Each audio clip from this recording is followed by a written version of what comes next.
일생을 살면서 한 번도 진지하게 물어보지 못한 채 그저 태어나니 그게 운명인가 싶어서 저 운명에 길들여지고, 그리고 고통이 두려워서, 죽음에 두려워 삶의 관성대로 나고 늙고 병들고 죽는 생로병사의 그런 운명의 사이클에 한 번도 저항해 볼 그러한 용기를 갖지 못한 채 뒤떨어지면 어떡하나, 왕따 되면 어떡하나, 이러다 망하면 어떡하나, 어차피 한 번 죽을 인생인데도 죽음을 전혀 생각지 않고 천년만년 살 것처럼 여기서 이 땅에서 경쟁과 그리고 그 애씀이, 수고가 내 인생의 해결이 되는 양, 왜 사는지 어디로 가는지 한 번도 이런 진지한 질문, 길을 떠나기 전에 제일 먼저 확인해야 될 게 목적지잖아요. 열심히 가라, 뒤처지지 말아라, 편안히 가라, 많이 먹고 가라, 이 어떤 얘기보다 더 중요한 건 거기 왜 가? 거기 가서 뭐 하려고 그래? 버스를 한번 탈래도 행선지 확인하고 타는 법이고, 비행기를 타면 철저한 과정을 거쳐서 나만 아니라 남도 확인해 가지고 분명한 목적지 설정하고, 거기 갈 자격이 준비됐는지 여권 확인하고, 비행기표 확인하고, 몇 차례를 거쳐서 그 한 번 여행 잘못하면 국제 미아될 수도 있고, 그래도 죽기야 하겠어요? 조금 손해보고 고생 좀 한다는 거죠. 그것도 안 하려고 그렇게 똑똑하게 인생의, 내 삶의 극히 일부분인 여행을 할 때에도 행선지 묻지 않고 가는 사람 없고요. 나 어디로 가지? 뭐 하러 가는 거야? 이 길 끝에서 난 뭘 얻으려고 하는 거지? 이걸 묻지 않는 사람을 정상이라고 생각하지 않습니다. 그런데 단 한 번에 밖에 없어서 일생이라고 말하는 내 한 번 주어진 인생, 온 천하를 다 얻고도 네 목숨 하나 잃어버리면 무슨 유익이 있겠느냐?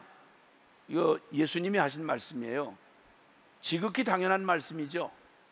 천하 모든 걸 다 얻고도 네 목숨 하나를 잃어버리면 그게 무슨 유익이 있겠느냐, 이 말입니다. 맞는 말씀입니다. 그러면 말 배울 때부터 제일 먼저 가르쳐야 될 게 내가 누군지 가르쳐야 될 거 아니겠어요? 대학 가는 걸 죽자 사자 애쓰기 전에 그거 왜 가는지, 가서 그 인생의 끝에서 나는 무슨 운명을 맞이할 건지 이거부터 물었어야 될 거 아니겠습니까? 길 떠나기 전에 목적지를 물어야 하고, 거기 내가 누군지, 이 얘기를 하면 농담 취급하는 거예요. 바쁜데 무슨 그런 얘기 하느냐는 거예요. 그리고 결국 언제 가서 이 진지한 질문을 하는지 아십니까? 다 끝났을 때. 사형 선고 받으면 아이고 이거 3개월밖에 안 남았습니다. 그때서 이제 막 황급하게 묻는 거예요. 아니 왜 죽을 때 가서 물어요? 죽기 전에, 시작하기 전에, 출발하기 전에 물었어야 될 일 아니겠습니까? 이런 얘기를 굳이 교회에서만 말을 하겠습니까? 아니요.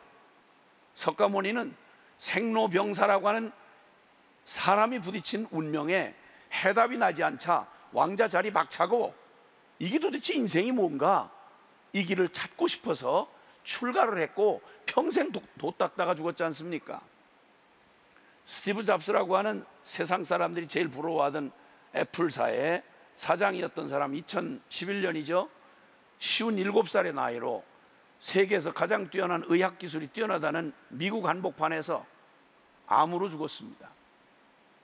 그러니까 죽음의 마지막 그는 이렇게 말합니다. 내가 성공하고 내가 얻어놓은 모든 것들이 지금 마지막 나의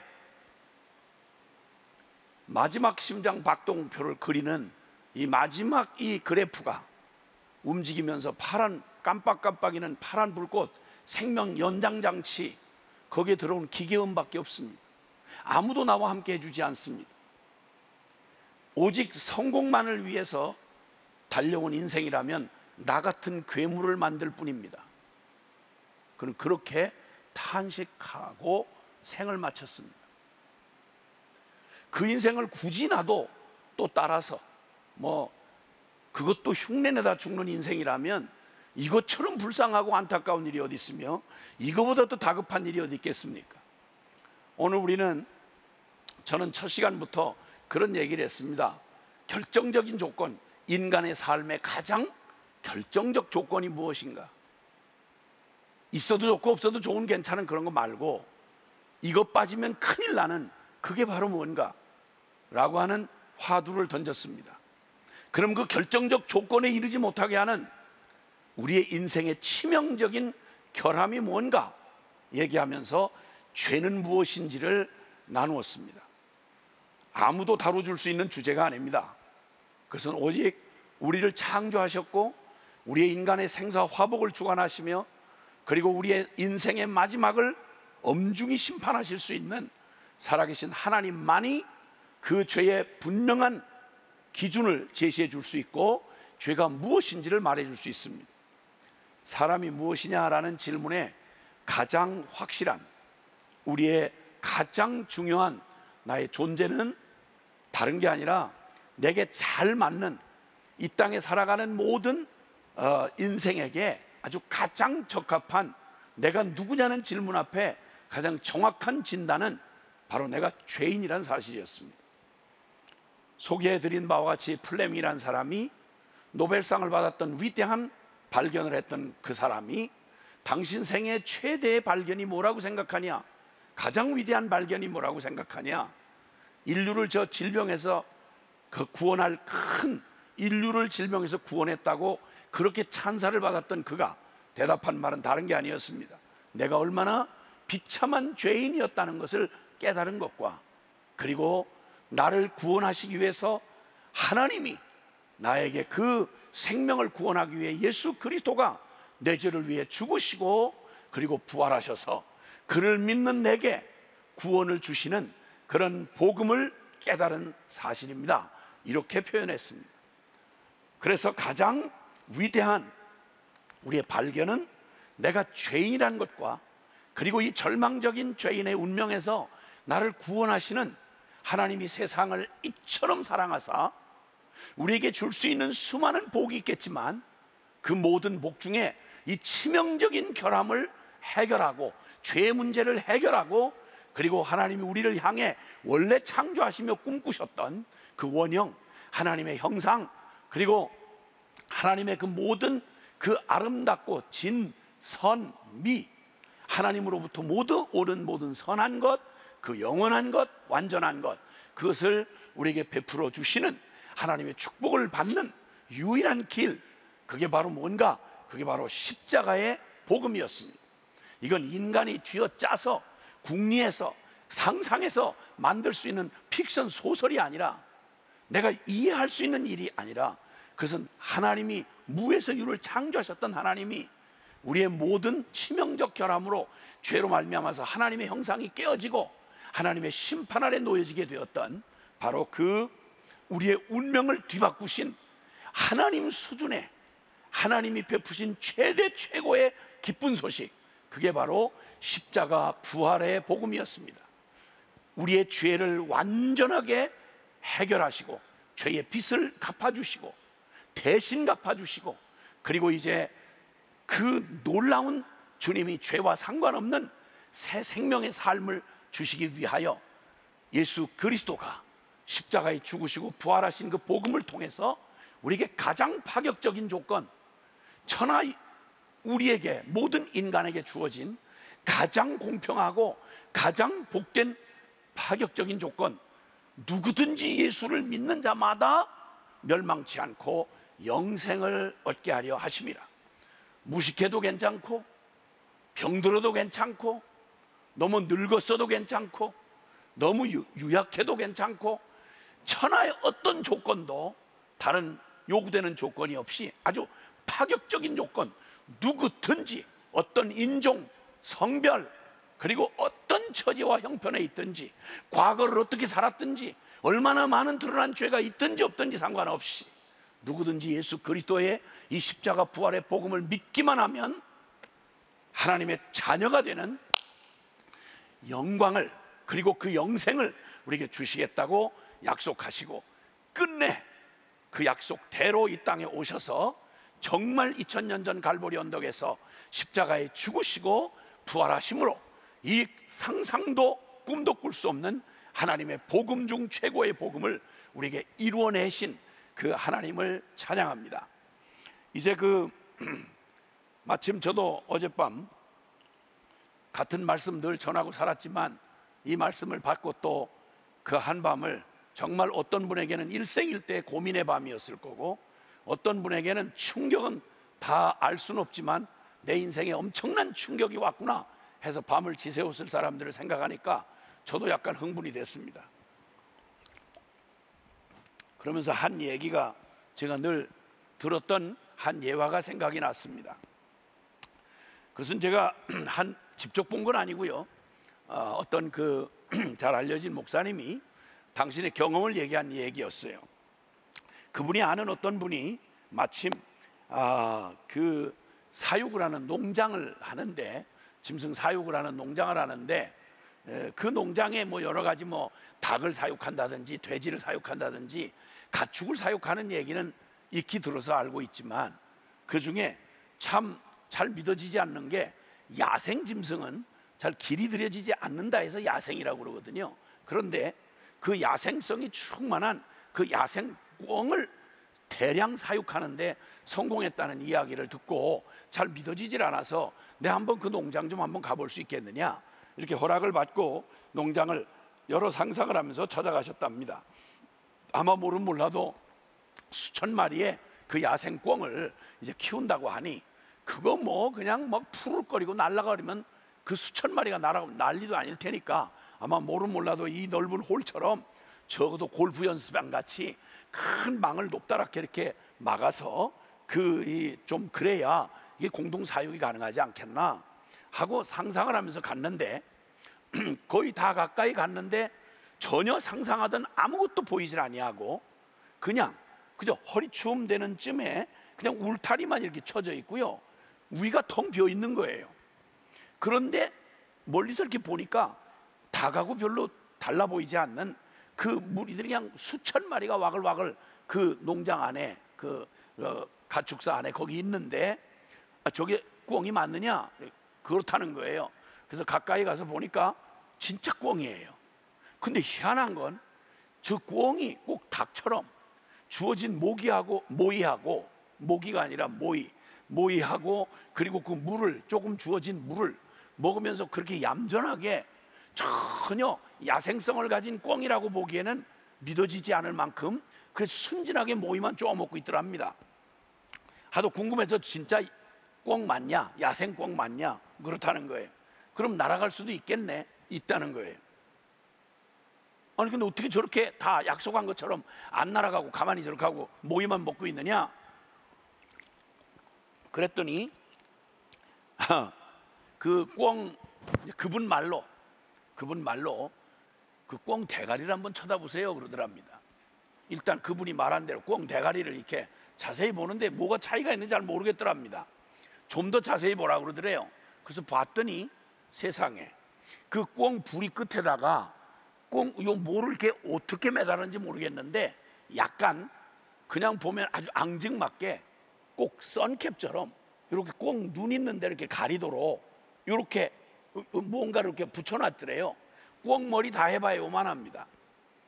요만해요, 꿩 대가리가. 근데 요 조그만 데다가 아주 앙증맞게 뭘 갖다 이렇게 붙여놨는데 저게 뭔가 하고 봤더니 꼭 선캡처럼, 저처럼 이렇게 두상이 큰 사람이야 선캡을 이렇게 쓰면 벌써 보기에 벌써 이렇게 어울리지 않습니까? 예. 아니에요? 네. 근데 이 꿩 대가리, 요 앙증맞은 꿩 대가리에다가 거기다가 요걸 해놓으니까 얼마나 웃기는지. 아니 그거하고 저 날아가지 않는 야생성을 발휘하지 않는 건 무슨 상관이냐 그랬더니, 꿩이 습성이 겁이 많습니다. 저도 알지만 꿩은 가까이 접근을 할 수가 없어요. 그래서 조금만 발자국 소리가 여기서 저만큼 떨어져 있는 데서 들리면 그냥 막 있다가 숨어 있으면 모를 텐데 그냥 훅 하면서 막 날아오릅니다. 그게 막 겁이 엄청 많아요. 그래서 그 꿩의 습성을 이용해서 옛날에는 아이들이, 대설구준 아이들이 오전 내내 잠복하고 있어가지고 모이를 갖다 놓고 요만큼 떨어진 잠복하고 있다가 꿩이 거기 와서 그냥 조심스럽게 둘러보고 막 의심을 하고 이렇게 와서 드디어 없다고 생각하고 할 때, 한참 모이를 먹을 때 갑자기 확 이렇게 하면, 놀라셨죠? 확 이렇게 하면 꿩은 그 갑자기 놀래킬 때 그 두려움이 너무 커가지고요, 무조건 꿩이 하는 짓이 뭐냐면 왁 하고 놀이키면 그냥 깜짝 놀래가지고는 날 생각을 못하고 머리부터 쳐박습니다. 두려우니까. 그래서 머리를 아무데나 쳐박아요. 아무데나. 그리고는 지가 안 보이니까 고로 없다 이렇게 되는 거죠. 그 머리를 쳐박고 궁뎅이를 이렇게 살찐 궁뎅이를 내놓으니까 그냥 궁뎅이만 들고 오면 머리는 따라오는 거니까. 그래서 꿩 사냥을 해본 그 시골 아이들 꿩 사냥을 보통 그렇게 하거든요. 근데 그런 습성을 이용해서 이 꿩 눈앞에 거리적거리는 시야를 방해하는 요걸 딱 걸어 놓으면요, 꿩이 두려움이 많아서 날아오를 생각을 못 한다는 거예요. 부딪힐까 봐. 보이지 않으니까 고로 없다 이거예요. 그러니까 부딪힐까 봐 무서워서 날아오를 생각을 꿈에도 못 하고 그냥 요 가리어진 그대로 보이는 만큼만 그게 다예요. 그러니까 이게 겁이 나서 아, 이거 다친 데인가 보다. 그리고는 날아오를 생각을 못한 채 주어지는 모이가 이게 누가 갖다 주면 벌써 눈 뜨고 나면 먹을 게 있는 거죠. 그래서 그걸 주워 먹고 그저 기름지게 살이 찐 채로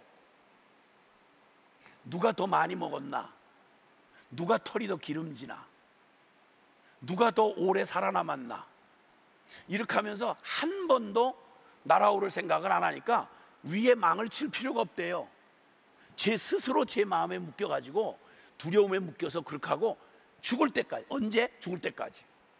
그리고 오늘 만약에 그 꿩을 출하하느라고 잡아서 내면, 만약에 수천 마리 중에서 500마리 잡아내면 안 잡히려고 막 난리도 아니죠. 그러면 그 중에 잡힌 건 먼저, 재수없이 먼저 잡힌 500마리만 먼저 잡혀나가면 나머지가 가슴을 쓸어내면서 안도의 한숨을 내쉬겠죠. 와, 난 살았구나. 와, 나는 이번에도 안 잡혀갔어. 그러나 반드시 최후의 한 마리까지 반드시 꿩 사육한 사람은 그 잡아서 마지막 처리를 하게 돼 있습니다. 자, 그 얘기를 하면서 듣는 청중들과 함께 와르르 웃었어요. 너무 웃겨서요. 그 저는 따라 웃다가 갑자기 눈물이 핑 도는 거예요. 꿩 생각이 나는 게 아니라 이 땅에 열심히 살아가는 우리 동포들 생각이 나서, 그 중에 더욱 뽑고 뽑혀서 복음을 듣고 예수를 믿는다고 교회 안에 있으면서도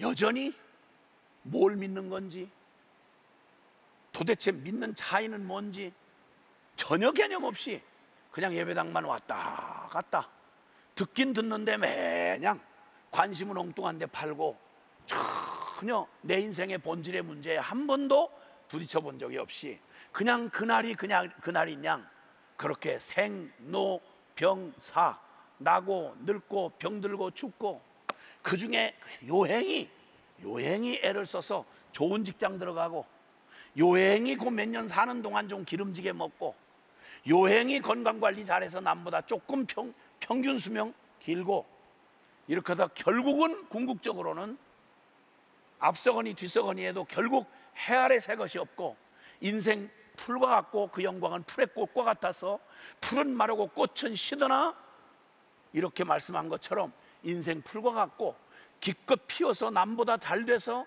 성공해서 꽃을 피웠다 해도 그 꽃은 얼마 못 가서 시들고 마는, 풀과 같고 그 영광은 풀의 꽃과 같으니 풀은 마르고 꽃은 시든다 라고 하는 인생의 절체절명의 운명 앞에 매여 살면서 한 번도 이 삶, 육체를 입고 살아가는 이 땅의 이 생의 삶에서 다른 삶이 있을 거라고 전혀 꿈도 꿔보지 못한 채 그냥 그렇게 주어진 운명에 시기하고 경쟁하고 왕따 당할까 봐 거기서 우울증 걸리고 불안하고,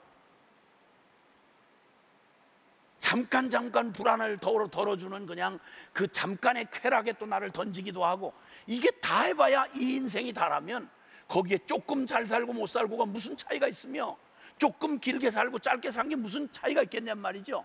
이걸 한 번도 들어보지 못하는 거예요.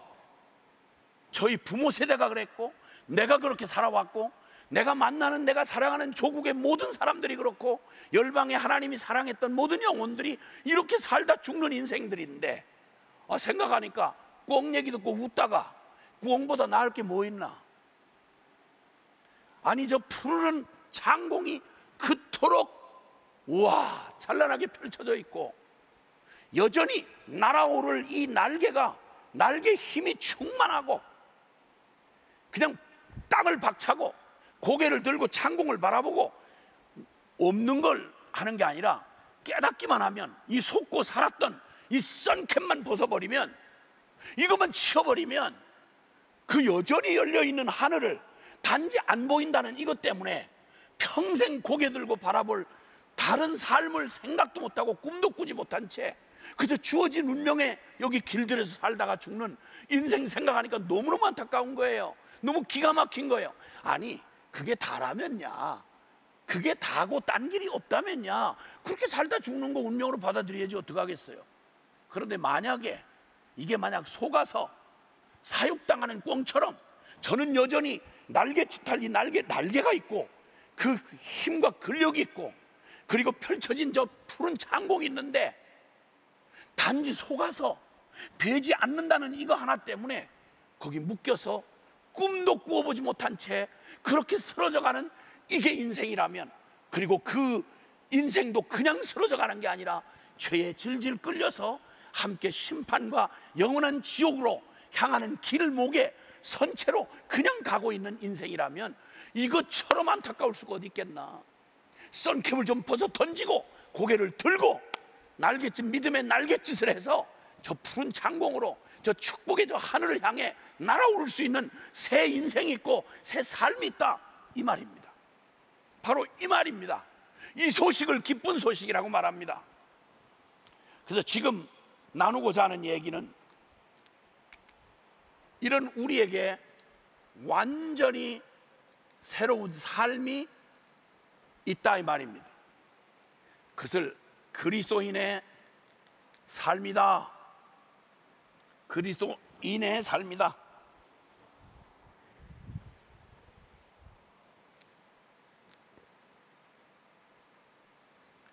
그리스도인의 삶이다, 이렇게 말할 수 있습니다. 여러분, 그 싫든 좋든 여러분은 몇 년생이라고 하는 걸 주민등록에 표기를 합니다. 만약에 1976년생이다 혹은 1981년생이다 이렇게 표기를 하려고 하면 그 표기가 뭘 의미하는지 아시죠? 예수 그리스도가 이 땅에 오시고 그분이 오신 그 사건이 역사를 BC와 AD로 나눴습니다. 그러니까 그리스도 이전 그 기원의 분수령이 되셔서 예수 그리스도가 오셔서 새로운 삶이 주어지고 새로운 역사가 펼쳐지는데, 그 기점이 전 세계인이요, 종교가 다르고 뭐 사상이 다르고 뭐 하나님 안 믿어요, 뭐 기도가 어디 있어요, 뭐라고 말을 해도 전 세계가 통용하는 지금 2021년 지금 7월 21일 이 연호는 바로 보통 서기력이라고 이렇게 말하지만 잘못된 말입니다. 그건 주후, 그러니까 주님 강생한 후란 말입니다. 이건 예수 그리스도 이전, 예수 그리스도 이후입니다. 역사가 예수 그리스도라고 하는 하나님의 구원자, 하나님의 구원자를 이 땅에 보내셔서 아담 이후에 하나님 없이 죄 가운데 죄의 종노릇하며 살아가는 역사의 한복판에서 이게 주어진 운명이 다인 줄 알고 다른 걸 시도해봤자 딴 거 없어요. 같이 있는 중에 같이 죽을 사람들이 모여가지고 서로 힘자랑하고 뺏고 뺏기고 죽이고 약탈하고 그리고 그냥 제살 깎아먹게 하듯이 그렇게 살다 끝나는 게 인생이었습니다. 그 불안하고 두려운 인생을 벗어나 보려고 수많은 종교와 철학과 그 수많은 인생의 노력을 해보지만 어떤 것도 우리의 이 한계를 넘어서는 다른 길을 제시해 줄 수는 없었습니다. 왜냐하면 하나님이 아니니까요. 근데 전혀 그 노력과는 차원이 다르게 하나님이 복음의 기쁜 소식을 우리에게 들려주셔서 그 약속이 아담 이후에 저주받은 인생에게 너희가 주인이 되어 너희가 애를 쓰고 살아봐도 결국 먹고 마시고 그리고 결국 늙고 병들고 죽는 이 짧은 육신의 삶, 이 생의 삶, 이걸 벗어날 스스로의 능력이 아무도 없다는 것을 우리 역사 내내 증명하고 살았습니다. 그런 우리에게 하나님이 복음을 전해주시면서 그 삶이 다가 아니고요, 그 삶이 꼭 선캡 쓴 사육당하는 꿩의 삶이 다가 아니고요, 선캡을 벗어 던지고 깨닫고 눈을 들어보는 순간 우리의 삶에 전혀 새로운 장이 펼쳐져 있는 겁니다. 원래 우리는 지금 이 삶이, 육체에 속하여 살아가는 이 삶이 모두가 다 그렇게 살다 죽으니까 이게 정상인 줄 알지만 아니요, 원래 하나님이 창조하셨던 삶은 그런 삶이 아니라고 분명하게 주님 말씀해 주시는 겁니다. 새로운 삶이 있다는 겁니다. 그래서 이 십자가의 예수님의 이 복음을 믿고 거듭난, 다시 태어난 생명을 허락받은 사람들에게 그리스도인의 삶이 주어집니다. 요한복음 10장 10절에 보면요, 요한복음 10장 10절에 함께 같이 읽어보겠습니다. 요한복음 10장 10절에 보면 도적이 오는 것은 도적질하고 죽이고 멸망시키는 것뿐이지만 내가 온 것은, 예수 그리스도가 오신 것은 양으로 생명을 얻게 하고 더 풍성히 얻게 하려 하심이라. 즉 영생을 주시고 풍성한 삶을 주시겠다고 주님 말씀해 주시는 겁니다. 자, 그러면 내 삶에 예수 그리스도가 오시면, 역사 속에 예수님이 오시면 before Christ, 예수님 이전과 예수님 이후가 달라지듯이 한 개인의 삶에 선캡 쓰고 내 인생에 이게 다인 양, 내가 스스로 주인이 될 수 없는 내가 주인이 돼가지고 내 마음껏 한번 살아보겠다고 애를 쓰지만 어느 것 하나도, 여러분, 피부색 하나도 우리 스스로 못 바꾸고요, 우리에게 주어진 운명 벗어날 길이 없습니다. 이런 나의 삶에 주님께서 오셔서, 그것이 너의 삶의 전부가 아니야, 하나님이 너에게 주시는 새 삶, 새 생명과 새로운 삶이 있어, 그걸 그리스도의 삶이라고 말할 수 있다라고 우리에게 주신 삶, 그 영생을 주시고 풍성한 삶을 주시기 위해서 예수님이 이 땅에 오셨고, 약속대로, 우리를 약속해 주신 대로 우리의 죄의 운명을, 저주받은 우리의 죄의 운명, 심판의 운명을 끝장을 내시고, 그리고 이제 우리에게 영원한 의인으로, 하나님의 아들로 이렇게 바꾸어 주셨습니다. 자, 예수 그리스도를 받아들이면, 영접하면, 그래서 또 한 구절이 있는데요, 요한복음, 바로 이 예수님이 이렇게 오셨고 그 예수님을 요한복음 1장 12절에 영접하는 자, 곧 그 이름을 믿는 자들에게는 하나님의 자녀가 되는 권세를 주셨으니. 우리가 우리의 운명이 주어질 때 우리는 양부모님의 부정모혈로 태어났습니다. 우리 모든 이가 다 생일을 가지고 있습니다. 생일을 기억하든 못하든 상관없이요, 생일 등록한 날이 틀렸든 맞았든 아무 상관없이 분명히 역사 중 어느 한 날 내가 이 땅에 태어난 그날이 반드시 있다는 것입니다.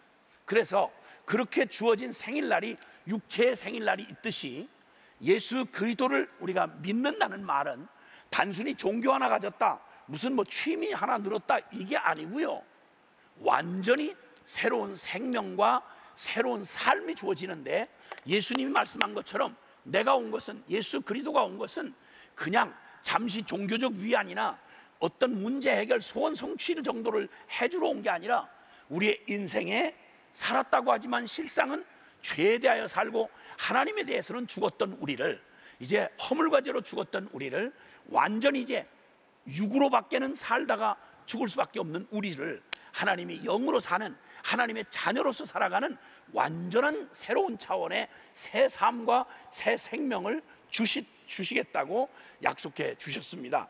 그러면 이 예수님을 내가 주님으로 영접하고 받아들이는 순간 성경이 선언해 주는, 우리가 어떻게 바뀌었느냐, 변했느냐, 죄인에서 의인으로 우리의 운명이 바뀌었습니다. 그리고 우리가 하나님 없는 영적 고아에서 하나님의 사랑받는 하나님의 아들, 딸로, 하늘날로 아들, 딸로 우리가 신분이 바뀌었습니다. 그러니까 육으로 살던 자가 영으로 사는 존재로 바뀌었다는 것입니다.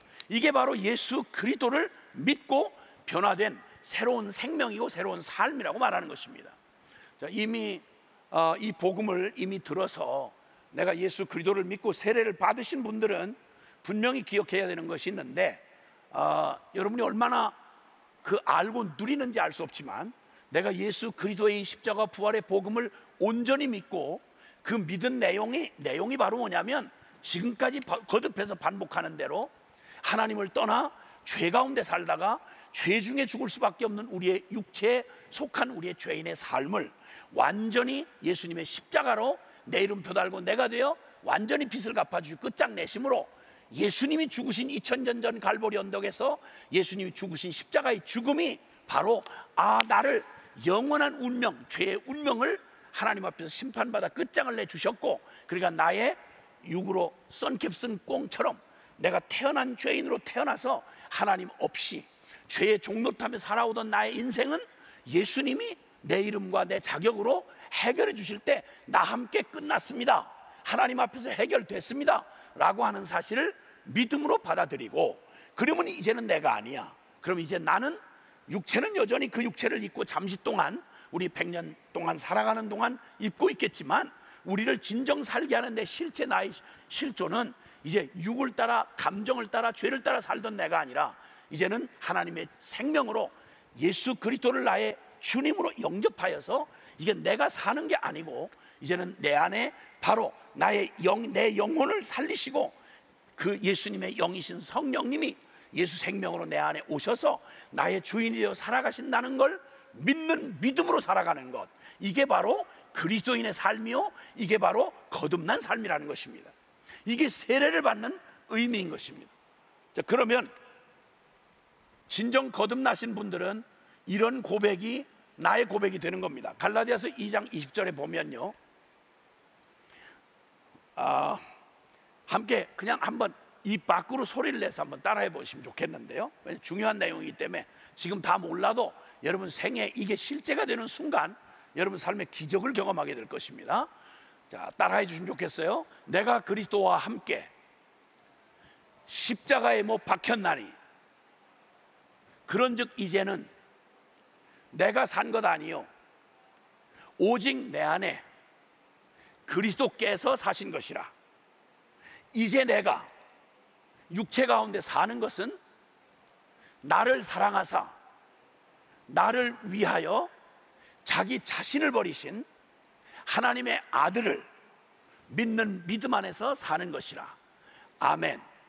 자, 이렇게 예수를 믿는다, 그리스도인이라고 말하면 그리스도인의 삶의 가장 분명한 정체, 이게 바로 뭐냐면 예수의 십자가 부활의 복음을 믿어서 내가 거듭나 바뀌었다는 사람의 자기 존재 인식이 바로 뭐냐면요, 내가 그리스도와 함께 십자가에 못 박혔습니다. 그러므로 이제는 내가 주인이 되어 내가 죄를 따라 살던 나는 예수와 함께 죽었고 이제 내 안에 예수 그리스도께서 살아가십니다. 그런데 아직 헷갈리는 건 내가 이전에 살던 이 육체를 그대로 쓰고 있는데 이건 무슨 의미입니까? 그건 내가 이 육체 가운데 사는 것은 나를 사랑하사 나를 위하여 자기 자신을 버리신 하나님의 아들이 약속대로 성령으로 내 안에 살아가신다는 걸 믿는 믿음으로 오늘도 눈을 뜨고 오늘도 믿음으로 순종하며 살아가는 것. 그래서 그리스도인의 믿음은 여타의 종교인의 믿음하고는 차원이 다릅니다. 여러분, 그리스도인은 그냥 긍정의 적극적 사고방식, 나는 행복해, 난 잘 될 거야, 앞으로 좋은 일 생기겠지, 이런 정신통이라는 얘기가 아니라 역사상 분명하게 이루어진, 역사상 가장 확실하게 이루어진 그 역사적 사건, 예수님이 내 죄를 위하여 죽으시고 예수님이 부활하셔서 그를 믿는 우리에게 지금 성령으로 영원하신 하나님은 지금도 영원히 현재 영으로 살아계신 하나님이 그를 믿는 우리 속에 실제로 나 예수와 함께 죽었음을 믿고 내 안에 예수 그리스도 살아가신다는 걸 믿는 이 진리를 믿는 믿음으로 살아가는 것입니다. 그게 그리스도인의 삶이요, 그게 예수 그리스도 안에서 허락된 새로운 삶, 새로운 생명인 것입니다. 이제 이렇게 되면 저와 여러분의 노력하고 아무런 상관없이요, 이 복음 되시는 예수 그리스도를 생명으로 믿기만 하시면요, 예수 믿으세요, 예수 믿고 천국 갑시다. 제가 만났던 우리 한국인으로 몇몇 안 되시는 한국인으로 전 세계에 리더십의 자리에 있는 분들이 몇 분 있습니다. 그 중에 한 분이 저 9.11 테러 사건 때 그 쌍둥이 빌딩 있잖아요. 세계 무역센터, 그 무역센터 관장을 하던 분이 한국 분입니다. 근데 그분이 거기서 기적적으로 그 비행기가 들이받은 바로 85층인가 하고 91층 사이에 그분의 집무실이 있는데, 거기를 비행기가 들이받았을 때 그때 출근하던 아침에 국제 회의를 주관하느라고 거기다 잡아놓고는, 그리고는 이제 아침에 출근길을 맨하탄 출근길을 하는데, 그날따라 이상하게 트래픽이 생겨가지고 무슨 사건이 생기는 바람에 30분이나 딜레이가 된 거예요. 그 사이에 그냥 비행기가 들이받는 바람에 쌍둥이 빌딩 벌어지는, 막 그냥 2000년 시작하고 나서 진짜 충격적인 사건이 벌어졌죠. 근데 거기서 기적적으로 살아난 분입니다. 나중에 이제 장로님이 됐고, 작년에 하나님 앞에 부름을 받아갔습니다. 작년에 그렇게 많은 나이는 아닌데 하나님께서 아주 열심히 있는 사람이었어요. 그 사람 원래 복음을 받고요, 선교사로 헌신한 사람입니다. 선교사로 헌신했다가 열심히 특심해가지고 저 남미의 참 어려운 부족에 찾아갔다가 몸이 건강이 안 따라서 병이 들어가지고 실려가지고 다시 돌아와서, 하나님은 나를 선교지에서 선교사가 아니라 이 복음을 어디서도 지키라 해서 비신 세계에 뛰어들다가 이렇게 세계에 이제 수장이 됐던 사람이죠. 그분이 마지막 죽을 때, 운명할 때 그분이 마지막 한 말씀, 워낙 열심히 있고 열심히 그 복음 전도를 하던 사람인데, 그에게 마지막 할 말 유언을 한마디 부탁을 했더니 그가 이렇게 대답을 했답니다. 예수 천당 불신 지옥. 그게 마지막 남긴 말이었습니다. 예수 천당 불신 지옥. 하나님이 우리 안에 이뤄놓으신 이 삶은 선캡슨 꽁처럼 한 번도 내가 주인 돼서 내가 악을 써가면서 그저 손끝으로 아둥바둥 살려고 애를 쓰다가 다 성공하는 것도 아니고 극소수가 일부 몇몇이 성공하는데, 그거 바라보면서 혹시나 나는 언제 저거 얻어지나. 근데 그거 바라놓고도요, 그거 얻어놓으면 아무것도 아니라는 걸 깨닫는 데는 시간이 오래 걸리지 않습니다. 그 엄청난 성공을 했던 사람들이, 정점에 섰던 사람들이, 인기인들이 자살하잖아요. 정말 그 불안과 초조함에 사는 사람들 제가 여럿 봤거든요. 인생이라는 거 그래요. 그 해답 없는 인생을 나도 살다가 해답 못 얻고 이제 조금만 상황이, 남 얘기로 들으시지만 아니요, 실직한 사람은 어떻게 남뿐이겠어요. 지금 지구촌을 조금만 여러분 눈을 뜨고 보시면, 여러분 절대 지금 아무리 한국에서 비참하게 사셔도요, 세계인의 20% 미만으로 내려갈 수 없다고 그러잖아요. 우리가 상위 10% 안에 드는 그러한 삶을 지금 누리고 살아요. 근데 불행지수가 세계에서 제일 높은 나라 중에 하나예요. 자살률 세계 단연 1위예요. 15년째. 자살 성공률이, 성공한 자살만 전 세계 OECD 국가 중에서 부동의 1위를 지금 15년째 하고 있어요. 그런데도 여전히 불나방처럼 다른 생각을 꿈에도 꾸지 못한 채, 모두 대학 못 가서 난리도 아니고 그저 취업하려고 난리도 아니고요, 이제 그나마도 이제는 이것저것 소망이 없으니까 이제 놀자판이야. 여러분, 이게 인생의 전부라면, 그러다가 순차 따라서 그냥 끌려가서 그 끝나는 게 인생이라면 안 태어난 사람이 제일 행복하죠. 그런데 우리에게 주어진 인생이 그게 다가 아니라는 거예요. 이게 속았다는 거예요. 그래서 예수님께서 말씀하죠.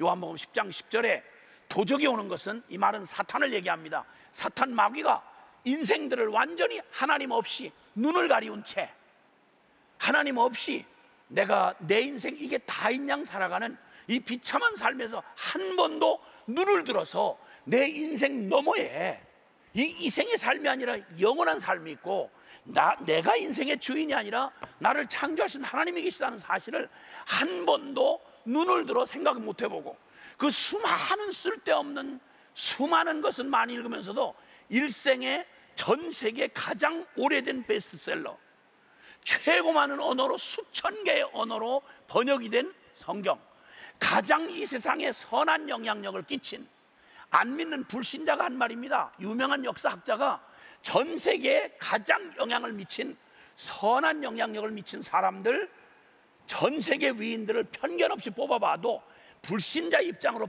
뽑아봐도요, 그 중에 75%가 넘는 사람이 성경이 살아계신 하나님의 말씀 진리라는 걸 믿는 사람에 의해서 그렇게 됐다는 것입니다. 그런데 이 책을 한 번도 안 읽어보는 거예요.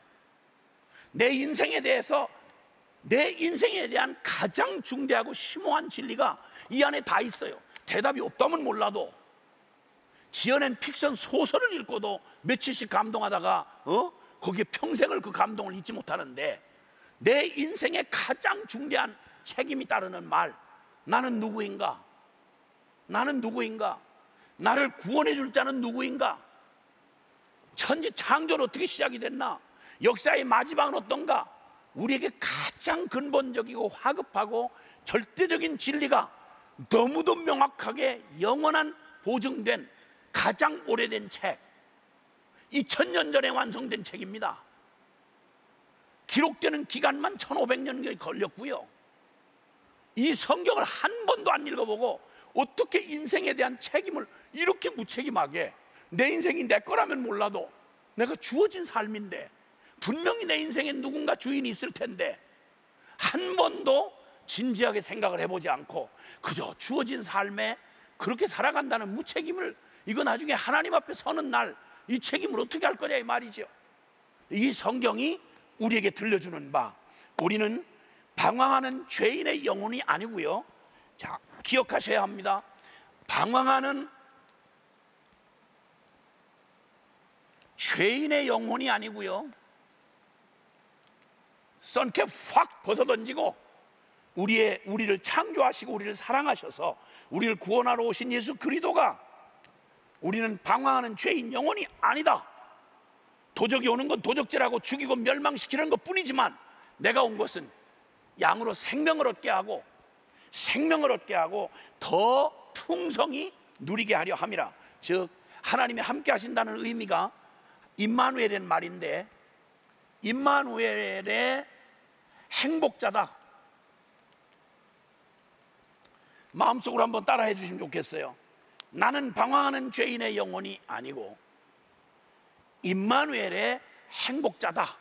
이게 바로 우리가 꿈에도 생각해 보지 못한, 하나님이 우리를 이처럼 사랑해서 예수 그리스도의 복음을 통해서 우리에게 그토록 주고 싶어하는 바로 그 삶인 것입니다. 이게 진짜 우리의 삶입니다. 성경은, 이 성경 안에는 놀랍게도 하나님의 놀라운 약속들이 이 예수 그리스도를 믿는 자에게 주시는 하나님의 약속이 있습니다. 하나님의 약속이 수없이 여기 담겨져 있는데요, 그 중에 그걸 다 소개하자면 성경 전체를 소개해야 되니까 그가 어마어마한 삶이 있다는 거죠. 썬캡만 벗어던지고 그 죄와 사탄에게 속아 살던 이것만 제발 눈에서 비늘이 떨어지듯이 내 육적인 껍질을 벗고 이제는 영적인 존재로서 십자가를 통과해서 살아계신 하나님 앞에 달려나가기만 하면 고아에서 아들로, 죄인에서 의인으로 우리를 변화시켜 주셔서 저 지옥 심판에서 영생 천국을 얻게 하시고, 두려움에서 사랑의 자녀가 되게 해주시고, 하나님과 원수였던 우리가 이제는 하나님의 영원한 사랑의 신부가 되도록 하게 하는 일, 이걸 예수 그리스도가 다 이루어서 거저 주셨다 이 말입니다. 그리고 그 새로운 삶으로 우리를 초대하시는 것입니다. 여러분이 하나님의 이 거룩한 초대, 예수 그리스도의 복음으로의 초대를 여러분에게 정말 드리고 싶습니다. 내가 주인이 돼서 살아오고 내가 인생 내 주인이 돼서 하나님 없이 살아온 인생은 지금까지 충분하지 않습니까? 그만하면 경험할 만큼 하시지 않으셨어요? 뭘 더 한 번 더 궁금하신 데가 있습니까? 뭘 그렇게 세상의 쾌락이라는 게 그렇게 짭짤하게 인생 녹여낼 만큼 그렇게 행복합니까? 술 한 잔이 그렇게도 내 인생에 흡족하던가요? 전 술 장사하는 아버지 아들이거든요. 술 먹고 피폐하게 죽어가는 영혼들이 어떤지를, 그 삶을 제가 두 눈 똑똑히 뜨고 봤거든요. 우리 아버지 마지막에 알코올로요, 운명하시기 전에 간이 돌처럼 굳어가지고요, 간 경화에 위장은 그냥 빵꾸가 나서 욱하면 피를 한 대야씩 받아내요. 그냥 안 죽어집니다, 여러분. 술에, 담배에, 마약에, 성에, 돈에 여러분 중독돼서, 그 중독돼서 맞이하는 그 짧은 인생, 해답 없는 인생에 그 답답한 인생 해결이라고 생각하고 그렇게 취했던 쾌락이 무슨 결과를 가져오는데 증인이 더 필요할까요? 여러분, 우리의 삶에 소망 없습니다. 우리의 인생에 해답이 있습니까? 없습니다, 여러분. 죽음 앞에 무슨 해답이 있습니까? 하나님이 우리에게 상상도 못했던 죄인들을 하나님의 값없이 주시는 은혜로 예수 아들 잡아서 그 핏값으로 우리를 건져주신 것도 은혜입니다. 받을 자격이 없는 자에게 거저 베풀어 주시는 것. 그러면 그 아들의 생명을 잡기까지, 그 생명을 대신 죽여서 우리를 구원해 주신 하나님이 뭐가 아까워서 우리의 새로운 삶을, 그리스도인의 삶을 뭐가 아까워서 안 줄 게 있겠어요? 그 다음에 기다리고 있는 은혜 위에 은혜.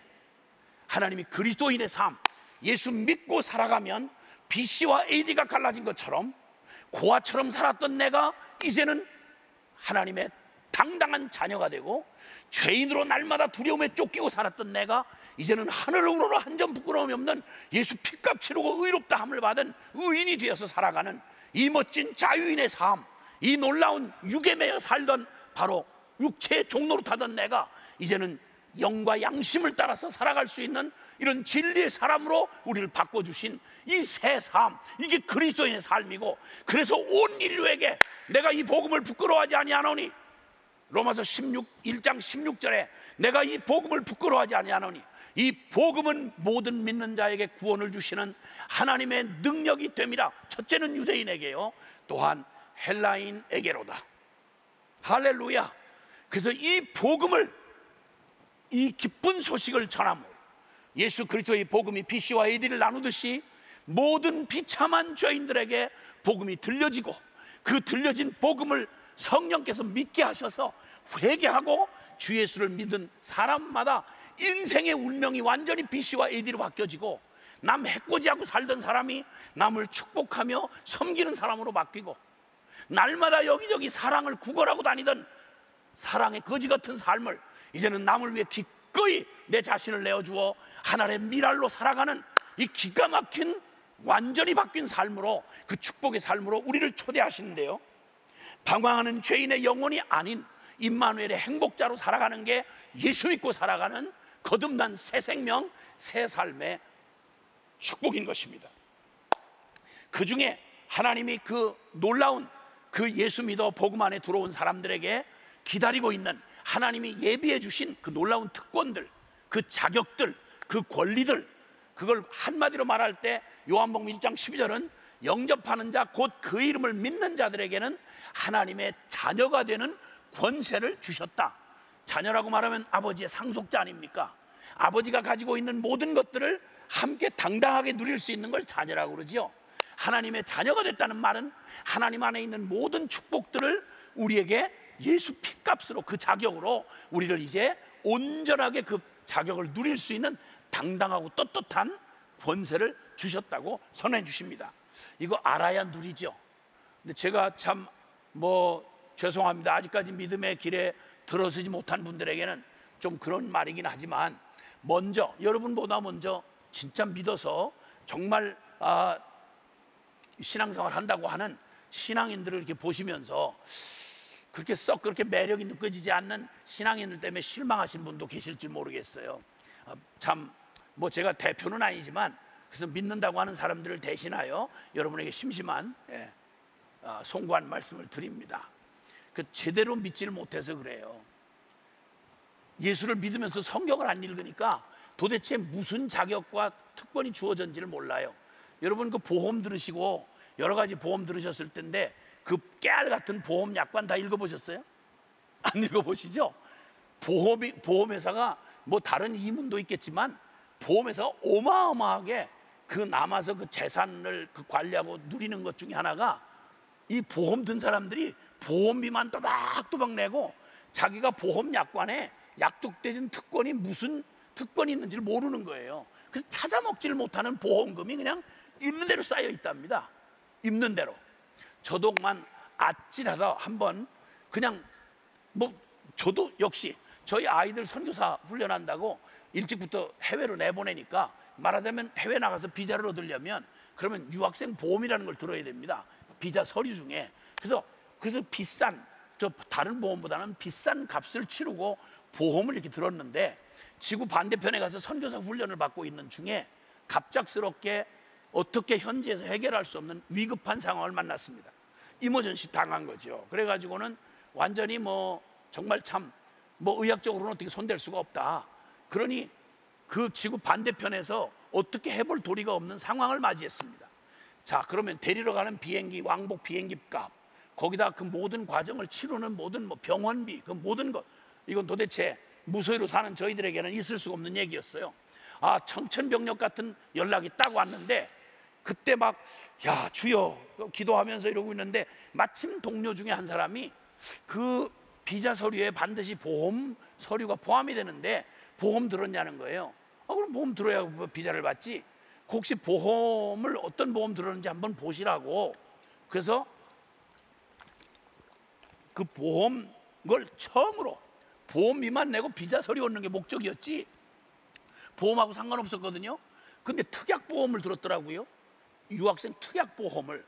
그래가지고 급하니까 다급하니까 보험을 내놨는데, 이 보험에서 내가 받을 자격이 있나? 권리가 있나? 그제서 사건 터지니까 그제서 그 깨알 같은 그 일부러 그래놨는지 아주 읽기가 피곤하도록 그렇게 깨알 같은 글씨를 막 알아듣지도 못하는 말로 막 복잡하게 얘기를 해놨어요. 그런데 어쨌든 거기 조문을 쫙 따라 내려가다가 딱 보는데 우리 딸아이가 당한 상황하고 딱 맞아 떨어지는 그 조건에 대한 특약이 있는 거예요. 그래서 그거에 해당할 경우 피보험자는 보험회사에게 청구할 수 있는 권한이 있는데, 그게 뭔가 하니 왕복 보호자 1인까지를 포함한 3인 비행기 값, 왕복 비행기 값, 거기다 체류하는 호텔비 전액, 그 다음에 병원에 긴급하게 갔던 병원비 전액, 이 전부를 보험회사가 감당하기로 한다. 이렇게 약속을 해놓은 거예요. 국민 여러분 기뻐해 주시길 바랍니다. 남의 일이라고 그렇게 무심하게 듣지 마시고, 여러분이 당했다고 생각 얼마나 반갑겠어요. 글쎄 그거 엄청난 돈인데, 이 보험 약관을 딱 발견하는 순간 그냥 깨알 같은 글씨, 그거 아무것도 아니잖아요. 그냥 보험 들을 때만 신경 쓰고 내던져 놓잖아. 그 죽은 문자 같았는데 그게 딱 상황이 딱 맞아 떨어지니까 그건 그냥 글자가 아니에요. 현금하고 똑같은 거야. 그래서 얼른 그냥 그 자격 영수증이나 이렇게 해가지고 딱 해서 보냈더니 보험에서 아유 감사합니다, 예 고객님의 권리가 있으십니다. 그리고는 그냥 그대로 그냥 아주 현금보다 더 분명한 게 약속이에요. 성경 안에는 고린도후서 1장 20절에 보면 하나님의 모든 약속은 얼마든지 예수 그리스도 안에서 예스가 되나니, 그런즉 그로 말미암아 예수님 내 자격이 아니라 예수님의 십자가 보혈의 은총을 믿은 그 믿음으로 하나님 앞에 청구하면, 예수 이름으로 청구하면 이 모든 약속을 전부 너에게 주심으로 너희가 하나님 아버지께 영광을 돌리게 되느니라. 여러분, 해답 없는 인생, 겁에 질려 두려움의 종로로 하며 살아가는 이 땅에 살아가는 이 모든 우리가 그렇게 살아가고 있었고, 그리고 우리 모든 이웃들과 가족들에게 그리스도인이 보여줄 게 뭐냐는 거예요. 보이지 않는 하나님을 어떻게 보여줄 거냐는 거예요. 그런 다른 방식으로 사는 거예요. 떡과 음식으로 육신만 채워 사는 자가 아니라 하나님의 진리의 말씀과 기도로 살아계신 하나님의 사랑을 먹고 사는 사람인 거예요. 그래서 그 약속을 취하면, 믿음으로 이 약속을 붙들고 하나님 앞에 구하면, 성경에 가장 많은 약속이 기도하면 응답해 주신다는 약속이에요. 안 믿는 사람도 다 아는 것 중에 마태복음 7장 11절 이하에 7절 이하에 구하라, 찾으라, 문을 두드리라. 그럼 구하는 이마다 얻을 것이요 찾는 이가 찾을 것이요 문을 두드리는 이에게 열릴 것이니라. 너희가 악한 자라도 자식이 무엇을 달라고 하면 좋은 것으로 줄 줄 알거든. 아무리 조폭 두목이라도 제 자식이 나 고기 먹고 싶다 그러는데 여기다가 뱀을 한 마리, 코브라 뱀을 한 마리 주머니에가 살아있는 뱀을 갖고 있다가 이거를 처먹어라, 이럴 조폭 두목이 있겠냐 이 말이에요. 떡을 달라고 그러는데, 빵을 달라고 그러는데 차돌맹이를 여기다 숨겨뒀다가 이거나 먹어라 이렇게 하고 줄 악한 두목이라도 그럴 자가 있겠냐는 거예요. 없지요. 하물며 하늘에 계신 너희 천부께서, 하늘 아버지가 너희를 사랑해서 아들을 내어주기까지 하신 그 이 십자가 예수 그리스도의 아버지 하나님이 밤낮 부르짖는 너희에게 구하는 것보다 더 좋은 것으로 응답해 주시지 않겠느냐. 아멘. 여러분, 크리스찬이신 분 누가 뭐라고 해서가 아니라 진짜 예수님을 이미 믿는 직분자도 계실 테고 그럴 텐데, 여러분 얼마나 기도 응답을 받아보셨어요? 누구한테 대답하기 위해서가 아니라 예수 믿는 사람이 관념이 아니고 정신통일이 아니면 살아계신 하나님이, 천지를 지시고 나를 지으신 하나님이 예수님 피값 주고 약속한 약속에 구하면 준다고 그랬는데, 그 구하고 응답받은 경험이 있으셔야 누구한테 간증할 거 아니에요. 사람들이 막 안 듣고 이러다가도요, 처지가 비슷한 사람이 누군가가 해결을 받은 얘기를 들으면, 여러분 이 회사 제품을 다른 사람이 어떻게 사겠냐고요. 내가 먼저 써보고 내가 확신이 있어야 사람들한테 권해서 그렇게 될 거 아니겠어요? 그렇잖아요? 아닌가요? 여러분 안 써보시고 난 좋은지 나쁜지 모르겠는데 일단 넌 사기나 해라 이렇게 하진 않으실 거 아니에요? 그렇죠? 그런데 예수님을 믿는다고 말하는데, 살아계신 하나님을 믿는다고 말하는 성도들이 뭔가 똑같이 저 사람 나 똑같이 슬프고 고난당하고 어렵고 힘들고 이런데 도대체 무슨 배짱으로 저 사람 저걸 이기면서 승리하며 살아가느냐 이 말이야. 도대체 그게 뭐냐 이거지. 그런데 보니까 저 재주도 없고 별로 똑똑한 것도 없지 않은데 뭔가 다르게 살아.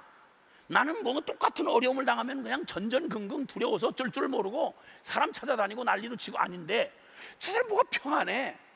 뭐 믿고 저렇게 무슨 배짱으로 저렇게 평안할까?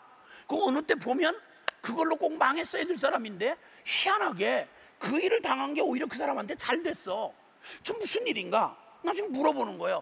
당신 망할 듯 싶은데 참 재수없어 보이는데 어떻게 하느님의 끝에 가보면 당신 이상하게 그걸로 망하진 않고 그렇게 시퍼렇게 잘 살고 그렇게 기름지게 잘 산다. 무슨 비결이 있냐 하고 물어볼 거 아니에요. 무슨 비결이에요? 당연한 거지. 난 예수님 믿잖아요. 난 기도하잖아요. 한 번, 두 번 의심하다가도 그렇게 사는 사람이, 증인이 여러분의 옆에 있으면 이 사람 인생 똑같이 사는 사람들이거든요. 다 뭐 멀쩡한 것 같아도요, 다 속으로 골병 들었어요.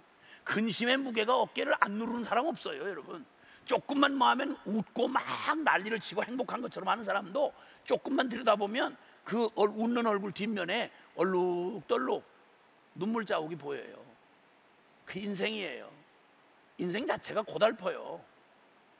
모두가 다 도움이 필요해요. 근데 누구한테 도움을 구해요? 사람 믿고요? 믿어보세요. 언제까지? 무슨 일에? 아니요. 제 한몫 인생 감당하기도 어려워요. 여러분, 어려워요. 오직 하나님이 우리 안에, 살아계신 하나님이 약속해 준 약속을 믿고 그 기도를 응답받으며 살아가는 사람들, 이게 바로 크리스찬의 삶이에요. 그 놀라운 새 생명과 새 삶을 허락하신 그리스도이 믿는다는 삶은요, 그 삶이 우리 고린도전서 13장 13절에 보면요, 고린도전서 13장 13절에 보면 이게 다 하나님 말씀에 나오는 건데요, 그 유명한 말씀이에요. 잘 안 믿는 분들도 다 아는 말씀인데, 믿음, 소망, 사랑, 이 세 가지는 항상 있을 것인데 그 중에 제일은 사랑이라. 여러분, 혹시 믿음 있으세요? 뭘 믿으십니까?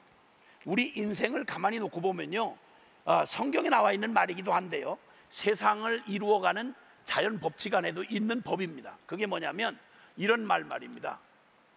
내 믿음대로 되리라. 여러분이 뭘 믿든 자유예요. 그러나 그 믿은 그대로 여러분의 삶의 방향이 정해지고요, 그 운명 결과를 맞이하게 되는 거예요. 사람 믿으셨어요? 그럼 그 사람이 변하면 어떻게 되죠? 그 사람 죽으면요, 그 사람 실패하면요, 두려운 얘기예요. 내 믿음대로 될지어다. 누구한테 핑계할 수도 없어요. 왜냐하면 자기가 수많은 것 중에 자기가 믿는 바를 따라 선택을 하거든요. 돈을 믿으셨습니까? 돈이 모든 걸 다 해결해 주는 것 같지만 아니요. 여러분, 돈이 비싼 침대를 사게 해줄 수는 있어도 단잠을 못 줘요. 돈이. 고급 병원에 가서 VIP 대접을 받고 치료받고 입원할 수는 있지만 여러분, 죽을 병을 못 고쳐줘요. 돈이 어마어마한 저택을 마련하게 해줄 수는 있지만 아름답고 행복한 단란한 가정까지 줄 수는 없어요. 돈이 줄 수 있는 게 거의 없어요, 여러분. 솔직한 말로. 그렇죠? 지가 돈이 없으니까 저런 소리. 맞아요. 돈 없어요. 돈이 없는 게, 돈 필요가 없어요. 제가 별로 돈 없이도 사는 게 있다는 걸 잘 모르시는 모양인데, 돈 없이 사는 사람이 얼마나 많은지 아세요? 내 믿음대로 되리라. 그 다음에 심은 대로 거두리라. 여러분, 요행을 기다리지 마십시오. 반드시 죄를 심으면요, 죄를 심으면 그 죄에 대한 벌을 반드시 어떤 모양으로든지 받고요, 혹시 살아있는 동안 안 보이고 벌 받는 게 안 보였다, 정확하게 죽을 때 되면 영원한 심판이 그대로 심은 대로 거두게 됩니다. 악한 짓을 심으면 반드시 저주가 임하게 되어 있습니다. 콩을 심으면 콩이 나고 팥을 심으면 팥이 나는 법이지, 콩을 심어놓고 팥을 기다리는 어리석은 짓을 하지 말아야 합니다. 악을 뿌리고 선한 결과를 기대할 걸, 여러분, 그건 미친 겁니다. 그건 악하게 미친 겁니다. 절대 속지 않습니다. 세상 자연 법칙도 어길 수가 없습니다. 그러니까 우리가 물어야 되는 건, 내 인생의 결론은 어디서부터 시작되느냐면 네 믿음대로 되리라. 그 도대체 나는 뭘 믿고 살죠? 내 마음 믿고 살아요. 우리 잠언서에 있는 말씀 소개해드렸는데, 자기 마음을 믿고 산다고 하는 자보다 어리석은 자가 없다는 거예요. 우리가 마음의 진리를 살펴보았습니다. 첫 시간에 가장 거짓되고 부패한 게 인간의 마음이라. 내 마음을 어떻게 내가 알아요? 그렇죠? 아니, 그렇게 미치도록 사랑해서 열애를 하고, 그래서 연애를 할 때 그 마음하고, 지금 갈등 앞에 도저히 더는 살 수 없을 만큼 갈등이 된 건 사람이 안 바뀌었는데 왜 그렇죠? 내 마음 그대로만 가지고 갈 수 있고 지킬 수 있다면 이 불행을 왜 당하겠어요? 내가 뭘 믿죠? 무엇이 믿을 만하죠? 무엇이 변치 않아 내 소망이 되며 무엇이 한결같아 내 삶을 이끌어 주겠냐는 말이에요. 모든 건 다 해 아래 새 것이 없고요, 다 지나가요. 꽃은 피면 고치고요, 사람은 나면 이내 죽습니다. 아무리 푸르고 청청한 싹도요, 이제 가을바람 된설이 내리면 그냥 낙엽되어 떨어지게 돼 있어요. 젊은 날이 언제까지 갈 거라고 생각하세요? 처음부터 늙은 사람이 있겠어요?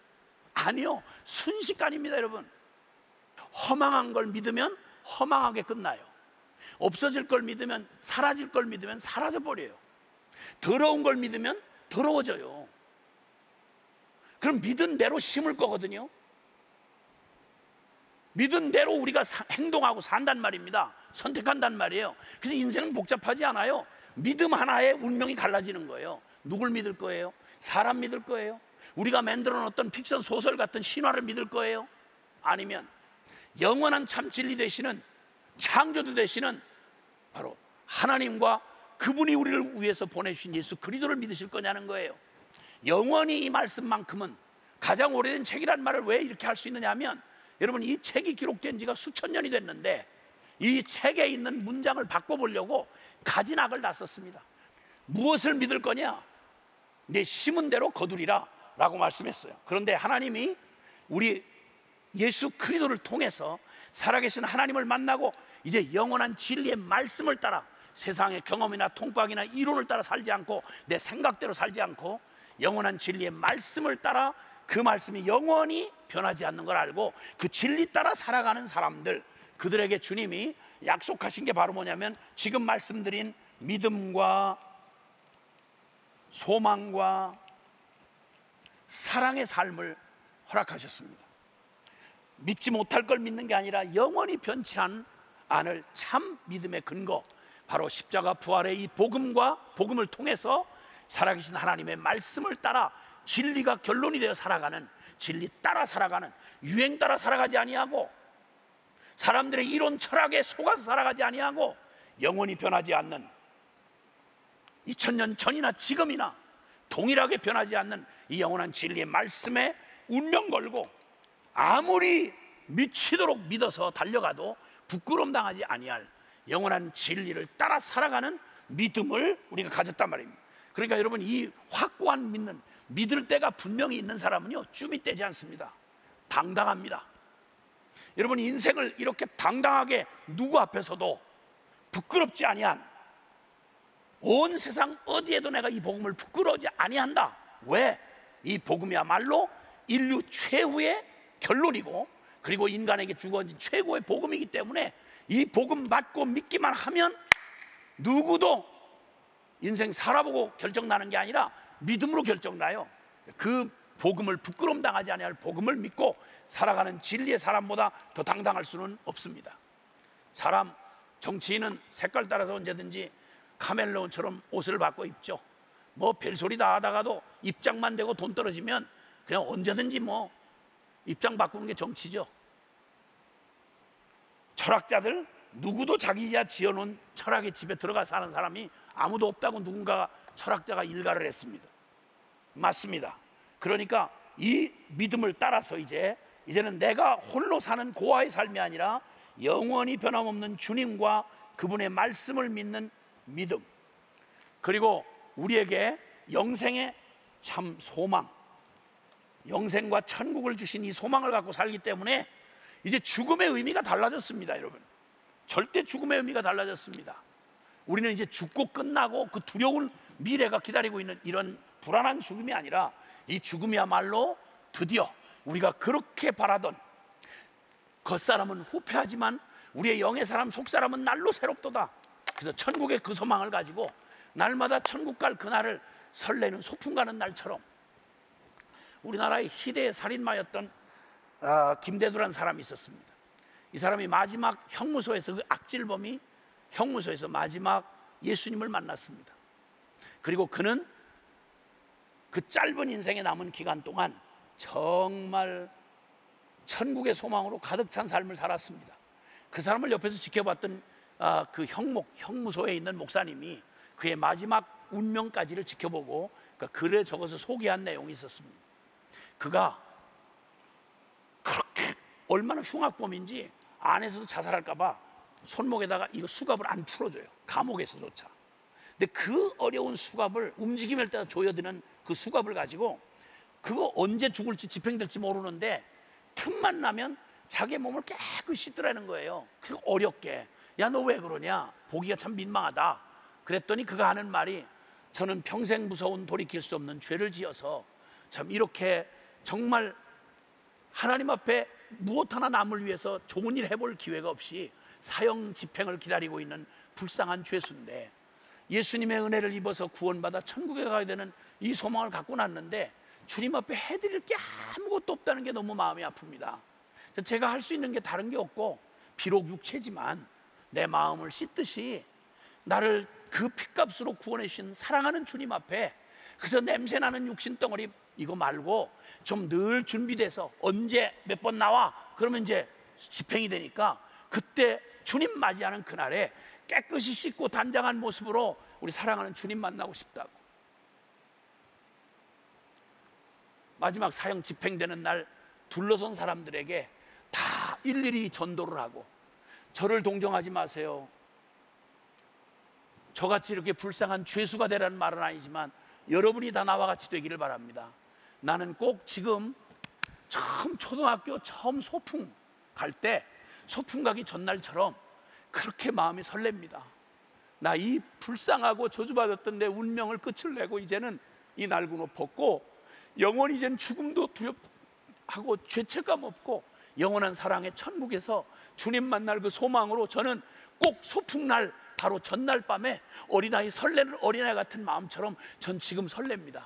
나는 이제 5분 뒤면 사랑하는 주님을 만날 터이니까요. 모든 사람이 다 나머지 둘러선 집행관들이 죄인 같은 느낌이 들 정도로 기쁨으로 찬양하며 하나님 앞에 감사의 기도를 드리고 그의 생애를 마쳤습니다.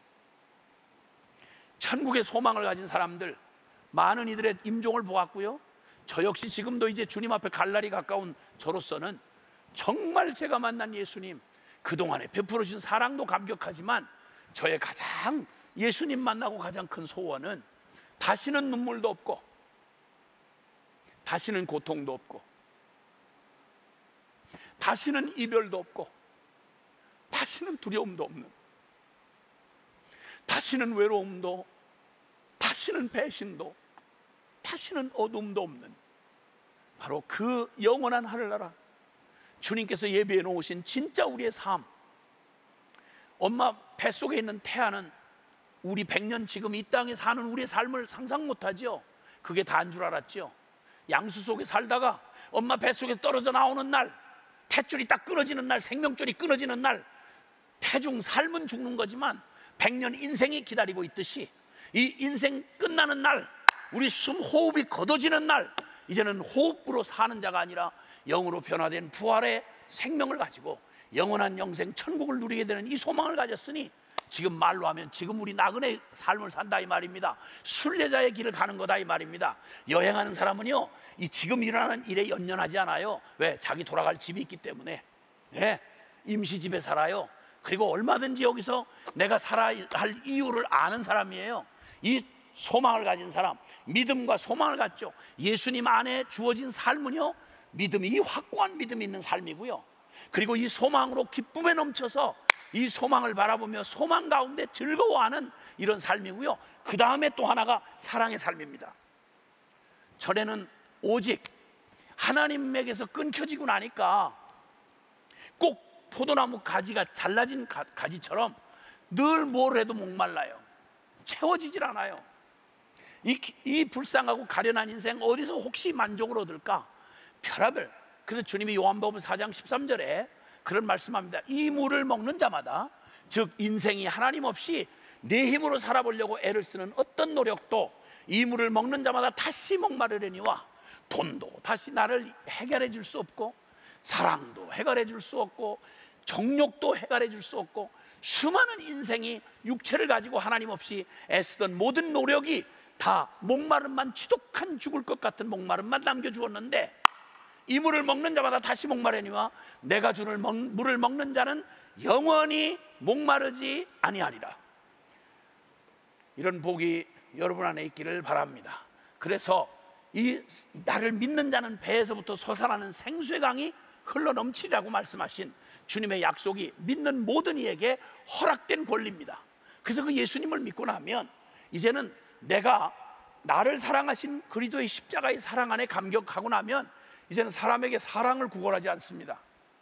사랑을 좀 얻고 싶어서 이 남자가 혹시, 저 여자가 혹시, 이 권력이 혹시 저 사람 줄 서면 천하 어떤 것으로도 이제 그렇게 구걸하는, 사랑을 구걸하는 자가 아니요, 모든 사람을 전부 내 만족과 유익을 위해서 이용하던, 나 하고 살아가던 이 지독한 병든 자, 이기주의로 살아가던 사람이 십자가의 예수를 만나고 나면요, 그 다음에 뭐가 바뀌냐면 바로 믿음과 소망을 갖게 되면 그 믿음과 소망 안에서 하나님의 사랑으로 내 영혼이 만족하게 되면요, 그 다음부터 완전히 입장이 바뀌어져요. 사는 이유가 달라져요. 누군가를 전부 내 사랑을 만족시켜주는 대상으로 이용하기 위해서, 여러분 사실 결혼도 그런 목적 아닙니까? 나를 행복하게 해줄 것 같고 나를 만족하게 해줄 것 같은 사람을 찾아서 골라서 만나는 게 결혼 아닙니까? 결혼이 내가 나간 저 사람에게 내가 있어야 행복해, 내가 저 사람 행복하게 해줘야 되겠어, 이렇게 결혼하신 분 계십니까? 사람 그럴 수가 없어요. 모두가 다 나에게. 그래서 모든 인간관계가 전부 나에게 이익이 되면 좋은 거고요, 나에게 별 도움 안 되고 귀찮으면 그건 싫은 거예요. 철저한 이기주의로 살다가 죽을 수밖에 없는 우리의 인생을 하나님 만나고 나니까, 하나님의 완전한 그 사랑을 받고 나면 그 다음에는 이제 사랑, 하나님의 그 사랑이 우리에게 부어지면 하나님에게 받은 그 넘치는 사랑을 가지고 이제는 나의 만족과 유익을 위해 사는 자가 아니요, 이제는 누군가에게 이 내가 받은 이 사랑을 전해주고, 그리고 그 사랑으로 섬겨주고 싶어서 살아가는 사랑의 삶이 된다 이 말입니다.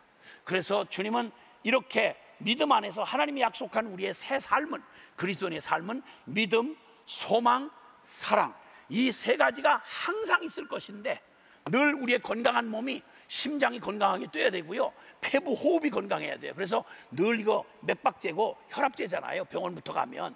그렇듯이 우리의 영적 건강에 영으로 살아가는 사람들에게 항상 안녕하신지, 여러분 믿음 생활하시는 성도가 계시다면 여러분 믿음이 건강하신지는 다른 거 없습니다. 이 믿음, 소망, 사랑 항상 있어야 됩니다.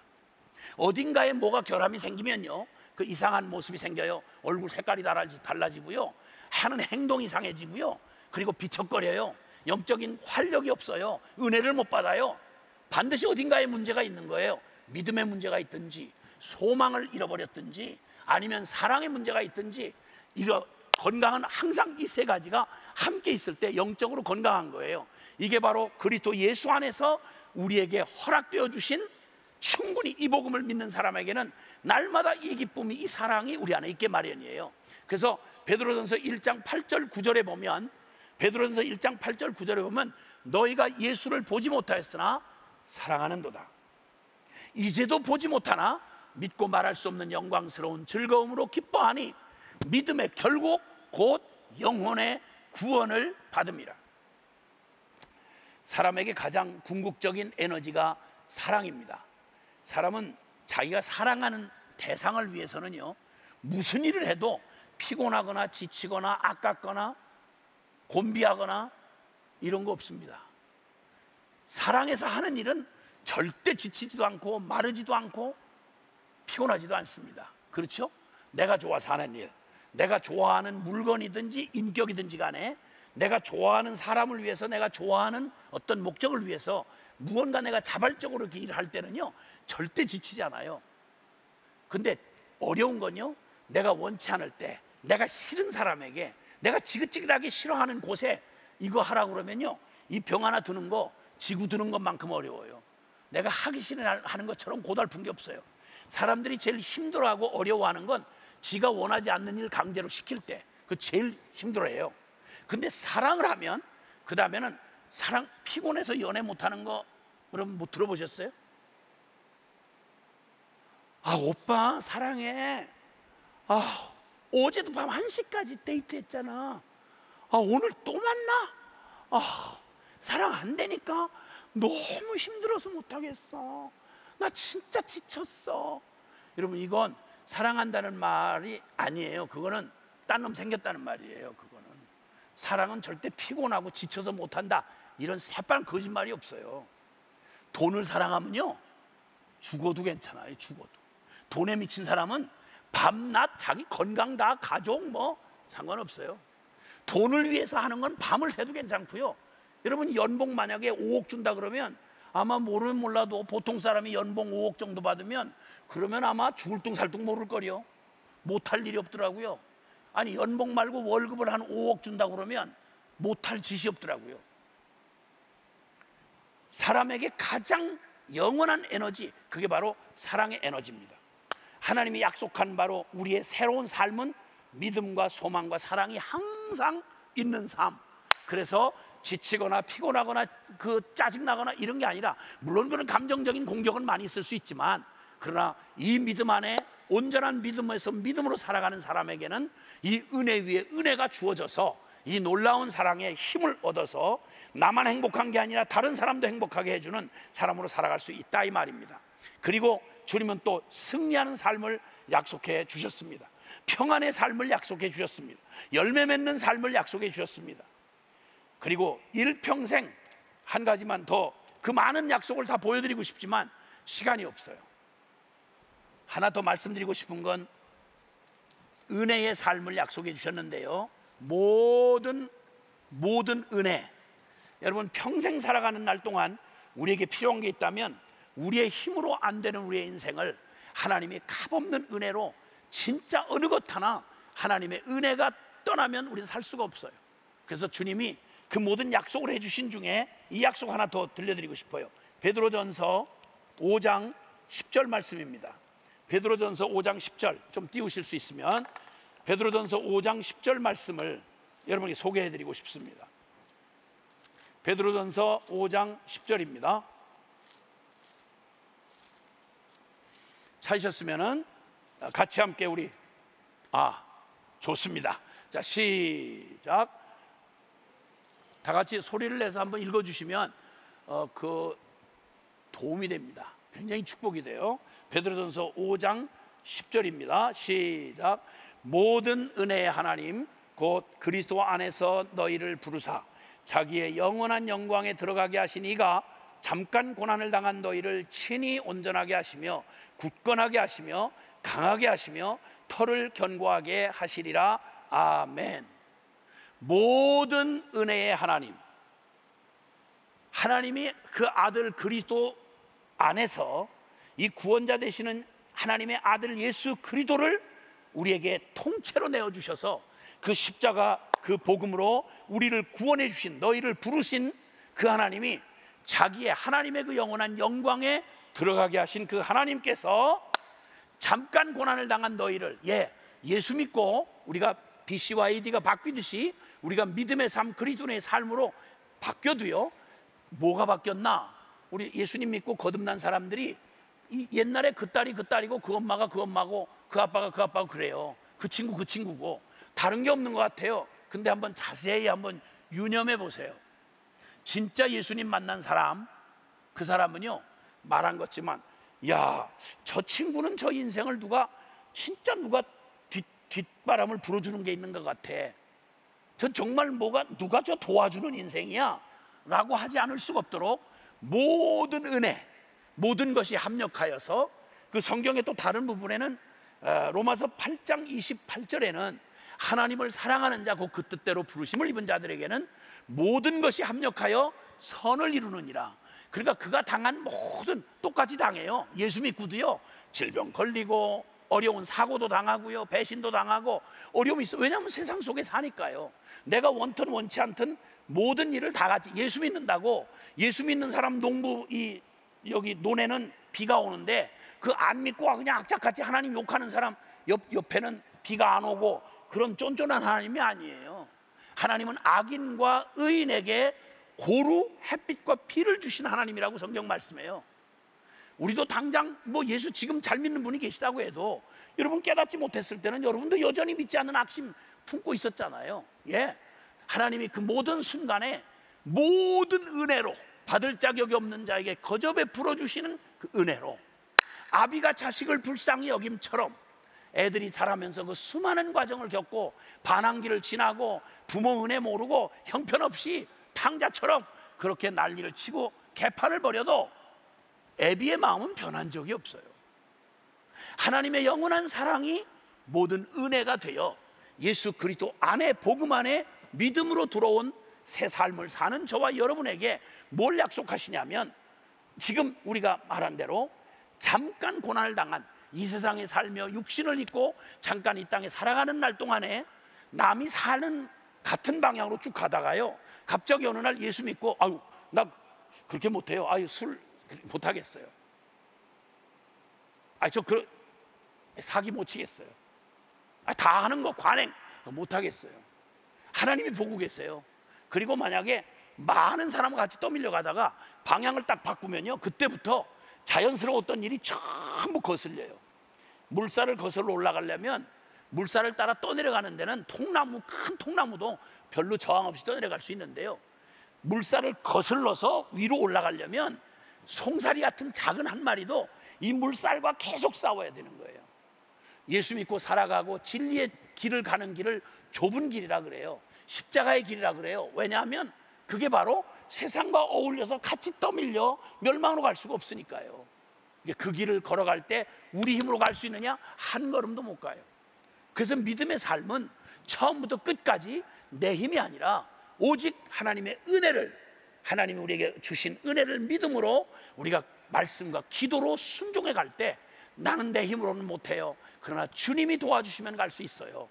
이 믿음으로 한 걸음씩 걸어가는 그 삶을 뭐라고 약속해 주시냐면, 너 그렇게 사는 너에게 잠깐 고난을 당한 너희를 하나님이 친히 온전케 하시고 굳건하게 하시고 강하게 하시고 털을 견고케 하시리라.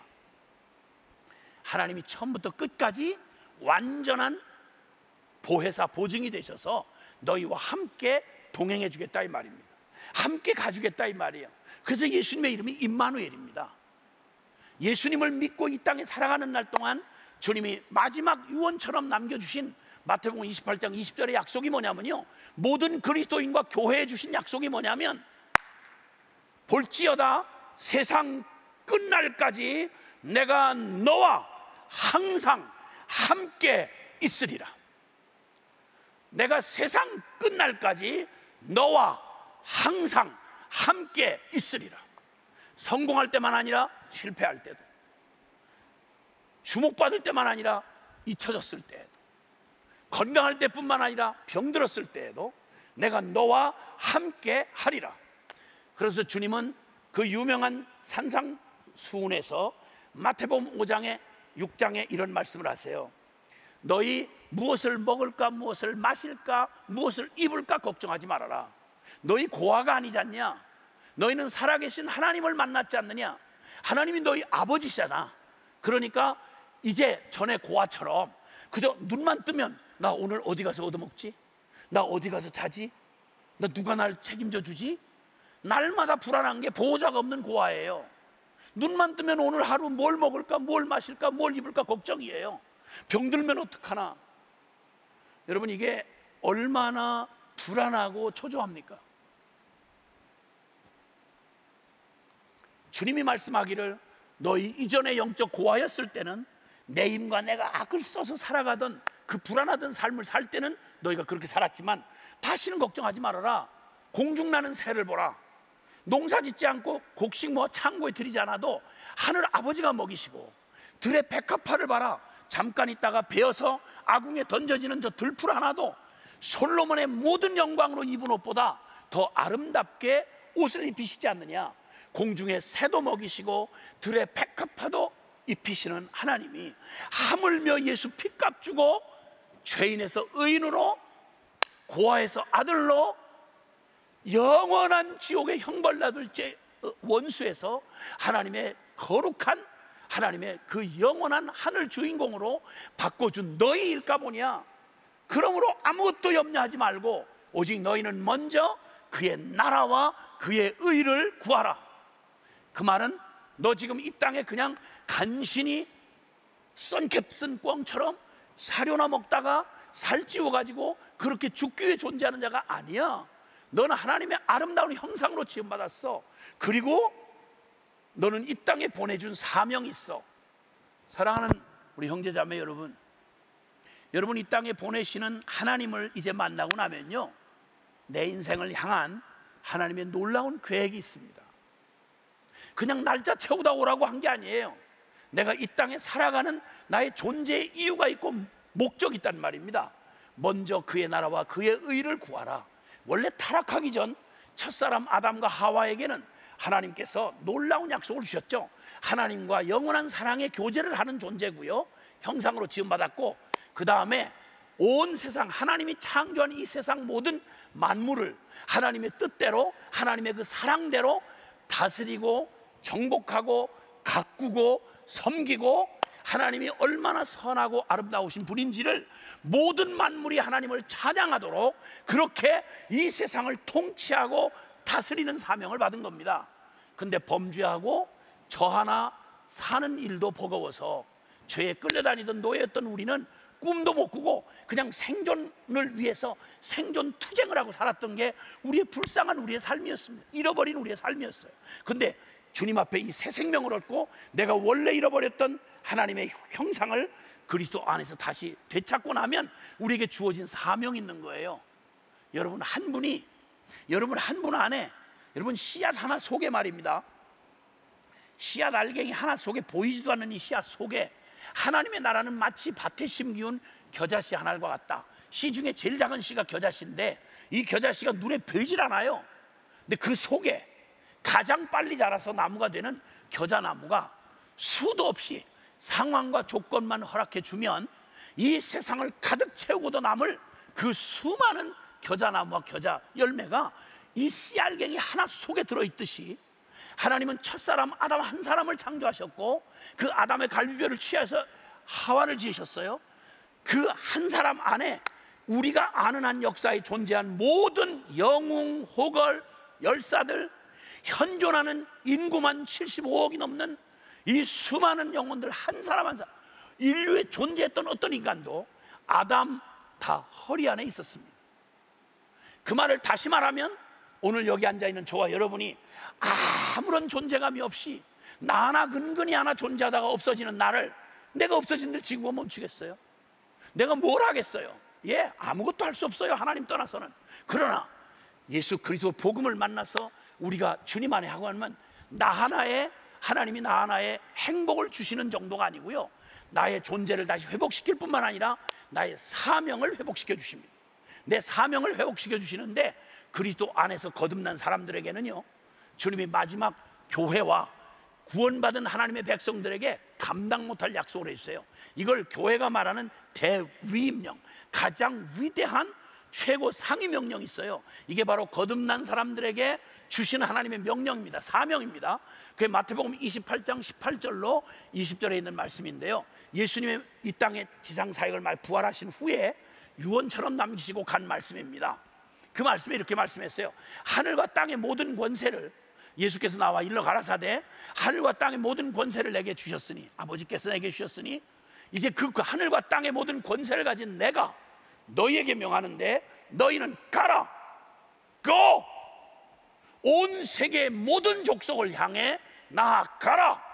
그리고 가서 너희는 내가 너희에게 예수 그리스도가 구원자가 된 것처럼 너희가 그들을 예수님의 제자를 삼아서, 예수 그리스도의 제자를 삼아서 모든 민족에게 하나님 없이, 복음 없이, 영원도 천국도 하나님의 축복도 모른 채 그저 나 하다가 죄의 노예가 돼서 죄의 종로로 타다가 영원한 심판, 죽음의 두려움에 떨고 살다가 지옥의 심판을 받을 수밖에 없는 이 모든 인류에게 다른 것 다 가졌는데 딱 하나, 예수님을 몰라. 다른 모든 기회를 다 주어도 누릴 수가 없어. 왜냐하면 치명적인 결함을 갖고 있기 때문에. 그게 바로 죄 곧 나요 나고 죄인으로 태어나서 하나님과 함께할 수 없는 이 인류에게 주어진 최고 최대의 복음, 예수 그리스도를 믿기만 하세요. 예수님에게로 나오기만 하세요.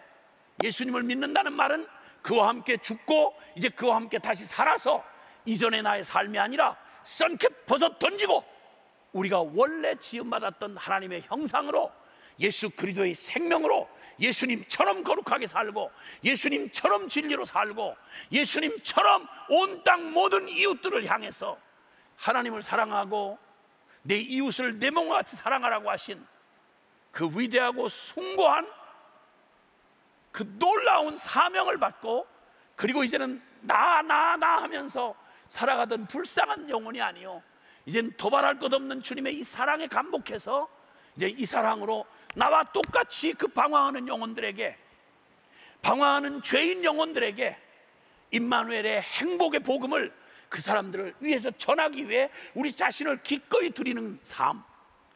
하늘의 밀알이 땅에 떨어져 죽으면 많은 열매를 맺겠다고 하시더니 예수님이 본을 보여주셨습니다. 그분이 친히 밀알이 되셨습니다. 하늘의 하나님의 아들이요, 거룩한 하나님이셨던 그분이 이 땅에 오셔서 인간 몸을 입으시고, 가장 의로우신 분이 세상의 모든 죄악을 다 짊어지시고 우리를 구원하는 길이 그 길밖에 없다고 하면 그 끝없는 반역과 배신을 끝없이 당하시면서도 그들을 끝까지 사랑하셔서 십자가에 뻘거벗겨 사지가 뒤틀어지게 매달리고 모든 인류의 죄를 다 뒤집어 쓰신 채로 당신이 우리의 죄를 가져가시지 않는 한 우리가 그 죄로 영원히 하나님 앞에 버림받아 심판받을 우리를, 지옥으로 향하는 우리의 가는 길을 가로막으시고, 아버지 엘리 엘리 라마 사박다니, 엘리 엘리 라마 사박다니, 하나님 어찌하여 우리를 버리시나이까? 하나님 이들을 지옥으로 보내시면 안 됩니다.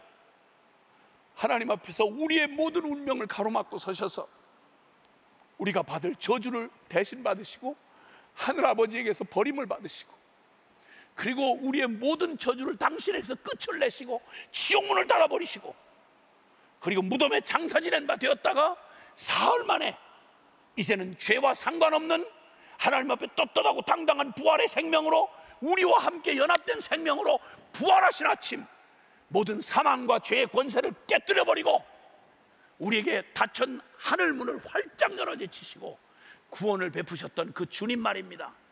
주님은 이 땅에 영광을 받으러 오신 분이 아니요, 그분은 십자가에 죽으러 오셨습니다. 그리고 그분을 믿는 우리에게, 거듭난 우리에게 주님 뭐를 말씀하는 거 아니? 너도 아무든지 내 제자가 되려면, 누가복음 9장 23절에 아무든지 내 제자가 되려면, 목회자만 아니라 평신도 따로 있고가 아니라 누구든지 예수를 믿었다고 말하려면, 내 제자가 되려면 자기를 부인하고 날마다 저 죽은 십자가를 지고야 나를 따라올 수가 있고 나의 제자가 될 수 있다라고 말합니다. 이기적인 그리스도인이란 말은 원래 성립될 수 없는 말입니다. 여러분, 예수를 믿는데 지독하게 이기적인, 아주 정말 역겨운 그런 이기적인 교회 직분자가 있다. 여러분, 예수님을 가장 모욕되게 역적인 노릇하는 겁니다. 여러분, 아, 예수 믿어서 나 축복받았어요, 나 어마어마한 기적을 봤어요. 여러분, 그 간증도 좋은데 그건 열매가 아니에요. 그래서 그렇게 만난 하나님이, 그래서 너의 생명을 구원해준 쓰레기 같은 죄인인 너를 이 거룩한 피값으로 구원해준 너에게 뭐가 되고 어떤 삶을 살라고 주신 거냐? 오 주님, 우리 교회를 다시 한번 새롭게 해주시기를. 오 주님, 우리 모든 믿는 이들에게 제발 좀 거짓 깡통 내버리고 이제 제발 좀 하나님 없이 고아처럼 전전긍긍하며 나 하고 살던 이 쓰레기 같은 나의 인성 내버리고, 세련됐던 거칠던 상관없이 나를 위해 살던 사람이 예수 믿고 십자가 부활의 복음을 믿고 받았다는 말은 다른 거 없어요. 나 죽고 이제 내 안에 예수가 살면 예수님 무슨 일 하시겠어요? 내 안에 여전히 이기적인 짓, 머리 통박 돌리고 남 이용해 먹고 등치고, 이런 그리스도인, 이게 말이 맞는 말입니까? 그리스도가 어떤 분인데 그리스도하고 정반대되는 짓을 하고 살아가면서 그리스도인, 이런 그리스도인 말이 됩니까? 불가능합니다. 여러분, 불가능합니다. 여러분. 그래서 복음을 만난 사람들은 한결같이 이제 자기 자신에 매여 두려움에 전전긍긍하지 않습니다. 믿는 사람들의 사자후가 있습니다. 시편 23편 1절에 보면 여호와 하나님의 이름입니다. 여호와는 나의 목자시니 내가 부족함이 없으리로다. 예, 예수님 만나면요, 그날 이후로 저 단칸방에 새방에 살던 아니면 천하 어디 궁궐에 살던 높은 산이 거친 들이 초막이나 궁궐이나 그 어디나 예수 모신 곳이 그 어디나 천국이니, 심령의 천국을 누린 사람은 아무것도 없어도요 모든 것 갖고도 불안한 사람보다 비교 못해요. 전 누구하고도 못 바꿔요. 저는 제게 주신 이 삶을 말입니다. 예.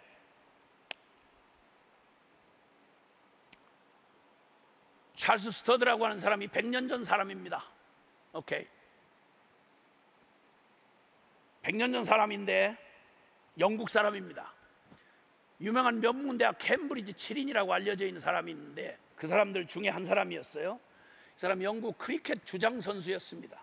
아주 뛰어난 스포츠맨입니다. 100년에 하나 날까 말까한 천부적인 스포츠 스타입니다. 거기다 명문대 학생이죠. 영국 귀족 사회의 귀족입니다. 대부호의 아들이었습니다.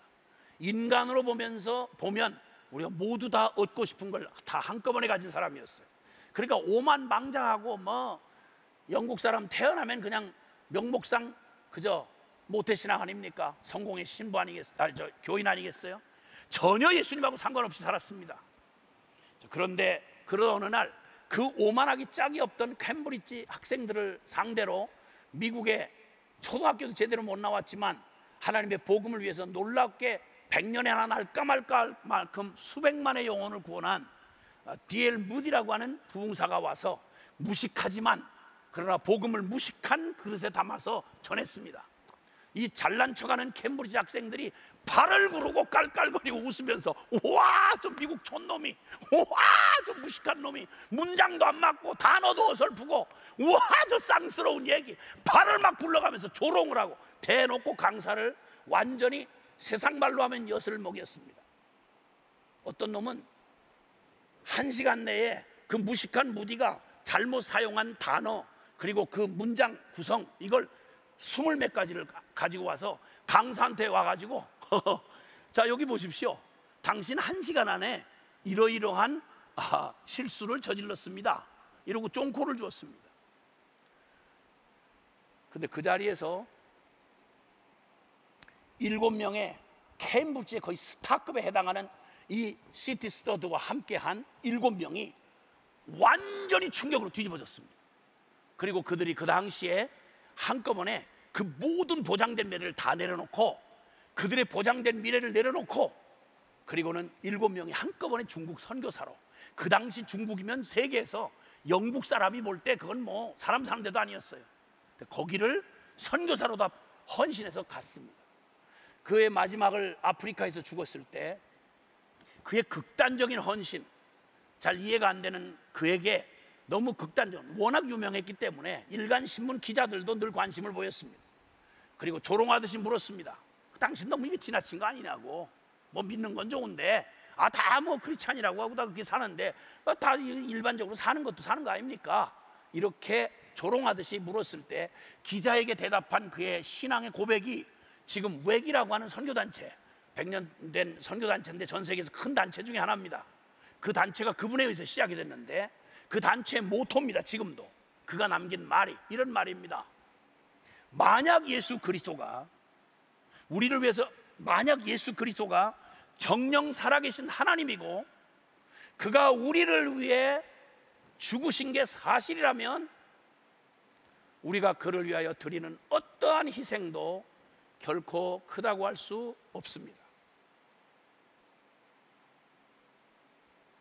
예수님을 믿는다는 말은 좋은 어떤 교리에 동의한다, 혹은 어떤 좀 철학적 그런 이론에 내가 같이 감화를 받았다, 이런 얘기하고는 전혀 상관이 없습니다. 역사를 BC와 AD로 나누었던 주님은 십자가 부활의 복음을 통해서 하나님의 영광스러운 우리의 이 새로운 새 생명과 새 삶을 주셨습니다. 이건 정신적 위안을 위한 얘기가 아니고요, 이건 진정으로 믿고 성령으로 거듭난 사람들이 똑같은 육신을 입고 똑같이 대한민국 시민권을 가지고 살아가지만 완전히 차원이 다른 삶을 삽니다. 하나님께서 우리의 인생을 바꿀 수 있는 가장 강력한 복음, 그 복음이 우리의 운명을 바꾸면 우리는 존재가 달라질 뿐만 아니라 사는 목적이 달라집니다. 나를 위해 살던 내가 이제는 하나님이 나를 보내신 이 땅에서의 삶의 그 부르심을 깨닫고 순종을 하게 됩니다. 그 한 사람의 순종을 통해서 여러분 130년 전 이 땅에 소망이 전혀 없었습니다. 아시겠지만 500년 조선 말기에 나라 다 말아먹었습니다. 어떤 소망도 보이지 않던 그때 복음을 가진 한 젊은 선교사가, 토마스라고는 27의 선교사가 중국 땅에 왔다가 결혼한 지 얼마 안 된 아내를 잃습니다. 그 아픔을 뒤로하고 사랑하고 안타까운 이 조선을 선교하겠다고 여기에 통역관 자청하고 그 슬픔을 디딘 채로 평양으로 들어오게 됩니다. 오해한 조선 포졸들에 의해서 배가 공격을 받고, 그리고 화공전법으로 배를 불사지를 때 거기에 준비한 성경을 자기 죽이겠다고 소리치는 강변의 사람들에게, 조선 사람들에게 마지막 그 성경을 내어 던지며 전도를 합니다. 그리고 자기 옷에 불이 붙자 뛰어내리고 거기 나가서 박춘건이라는 사람이 칼을 딱 잡고 목을 치려고 기다리고 있는 때 그가 그 얼마 안 되는 조선말로 하나님이 당신을 사랑한다고, 그리고 그 무심한 박춘건에게 성경책을 건네주고 이 내 피 쏟은 이 대동강물을 마시는 자마다 생명수 되시는 예수님만 믿고 구원받게 해달라고 기도하고 27의 젊은 나이에 이 땅에서 순교의 제물이 됐습니다. 그 후로 평양은 동방의 예루살렘이라고 말할 만큼 놀라운 복음의 기적을 보았고, 그 기적이 우리 조선의 운명을 뒤바꿔 놓았습니다. 그 후로 수많은 선교사들이 이 땅에 찾아왔습니다.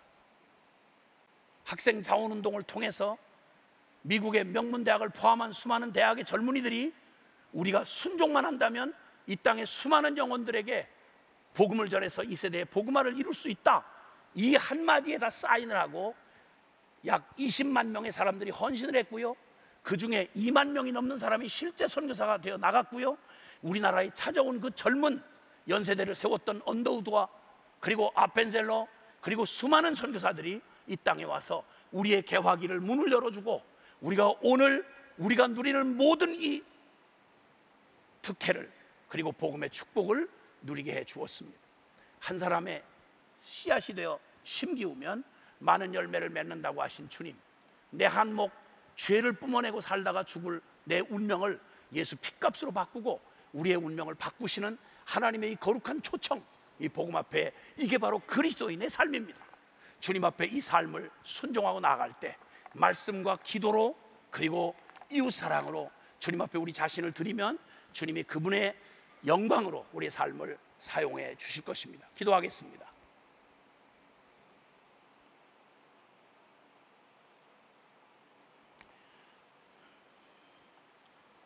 늘상 맞이하는 기회이겠습니다마는 믿음으로 받는 분에게는 또 아직 다 깨달을 수는 없지만 나 이대로는 안 되겠구나, 이 복음 사경회를 통해서 주시는 하나님의 이 복음의 진리 앞에 인생의 책임을 가지고 더군다나 두려우시는 하나님 앞에 내 삶의 진지한 태도로 주님 내 인생의 참 주인 되시는 하나님 앞에서 나를 드러내고 주님 앞에 들은 바의 진리 안에서 어느 길을 선택할지 주님 앞에 내 믿음의 걸음을 선택한다면 믿음대로 되고 심은 대로 거두리라, 이 두려운 말씀 앞에서 여러분 인생 일대의 중요한 결단의 시간을 가지시기를 바랍니다.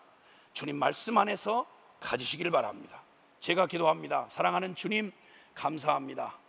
이 복음 우리에게 들려주셨으니 오 진리의 성령님, 우리의 영혼 안에 당신께서 이 말씀 깨닫게 하시고 받게 하시고 그리고 내 운명을 건 결단이 있게 하셔서 주여 하나님 없는 인생에서 하나님과 함께하는 임마누엘의 축복으로 방황하는 죄인의 영혼이 아닌 임마누엘의 행복자로 내 삶을 주님 바꾸어 주시옵소서. 우리 구주 예수 그리스도의 이름으로 기도하옵나이다. 아멘.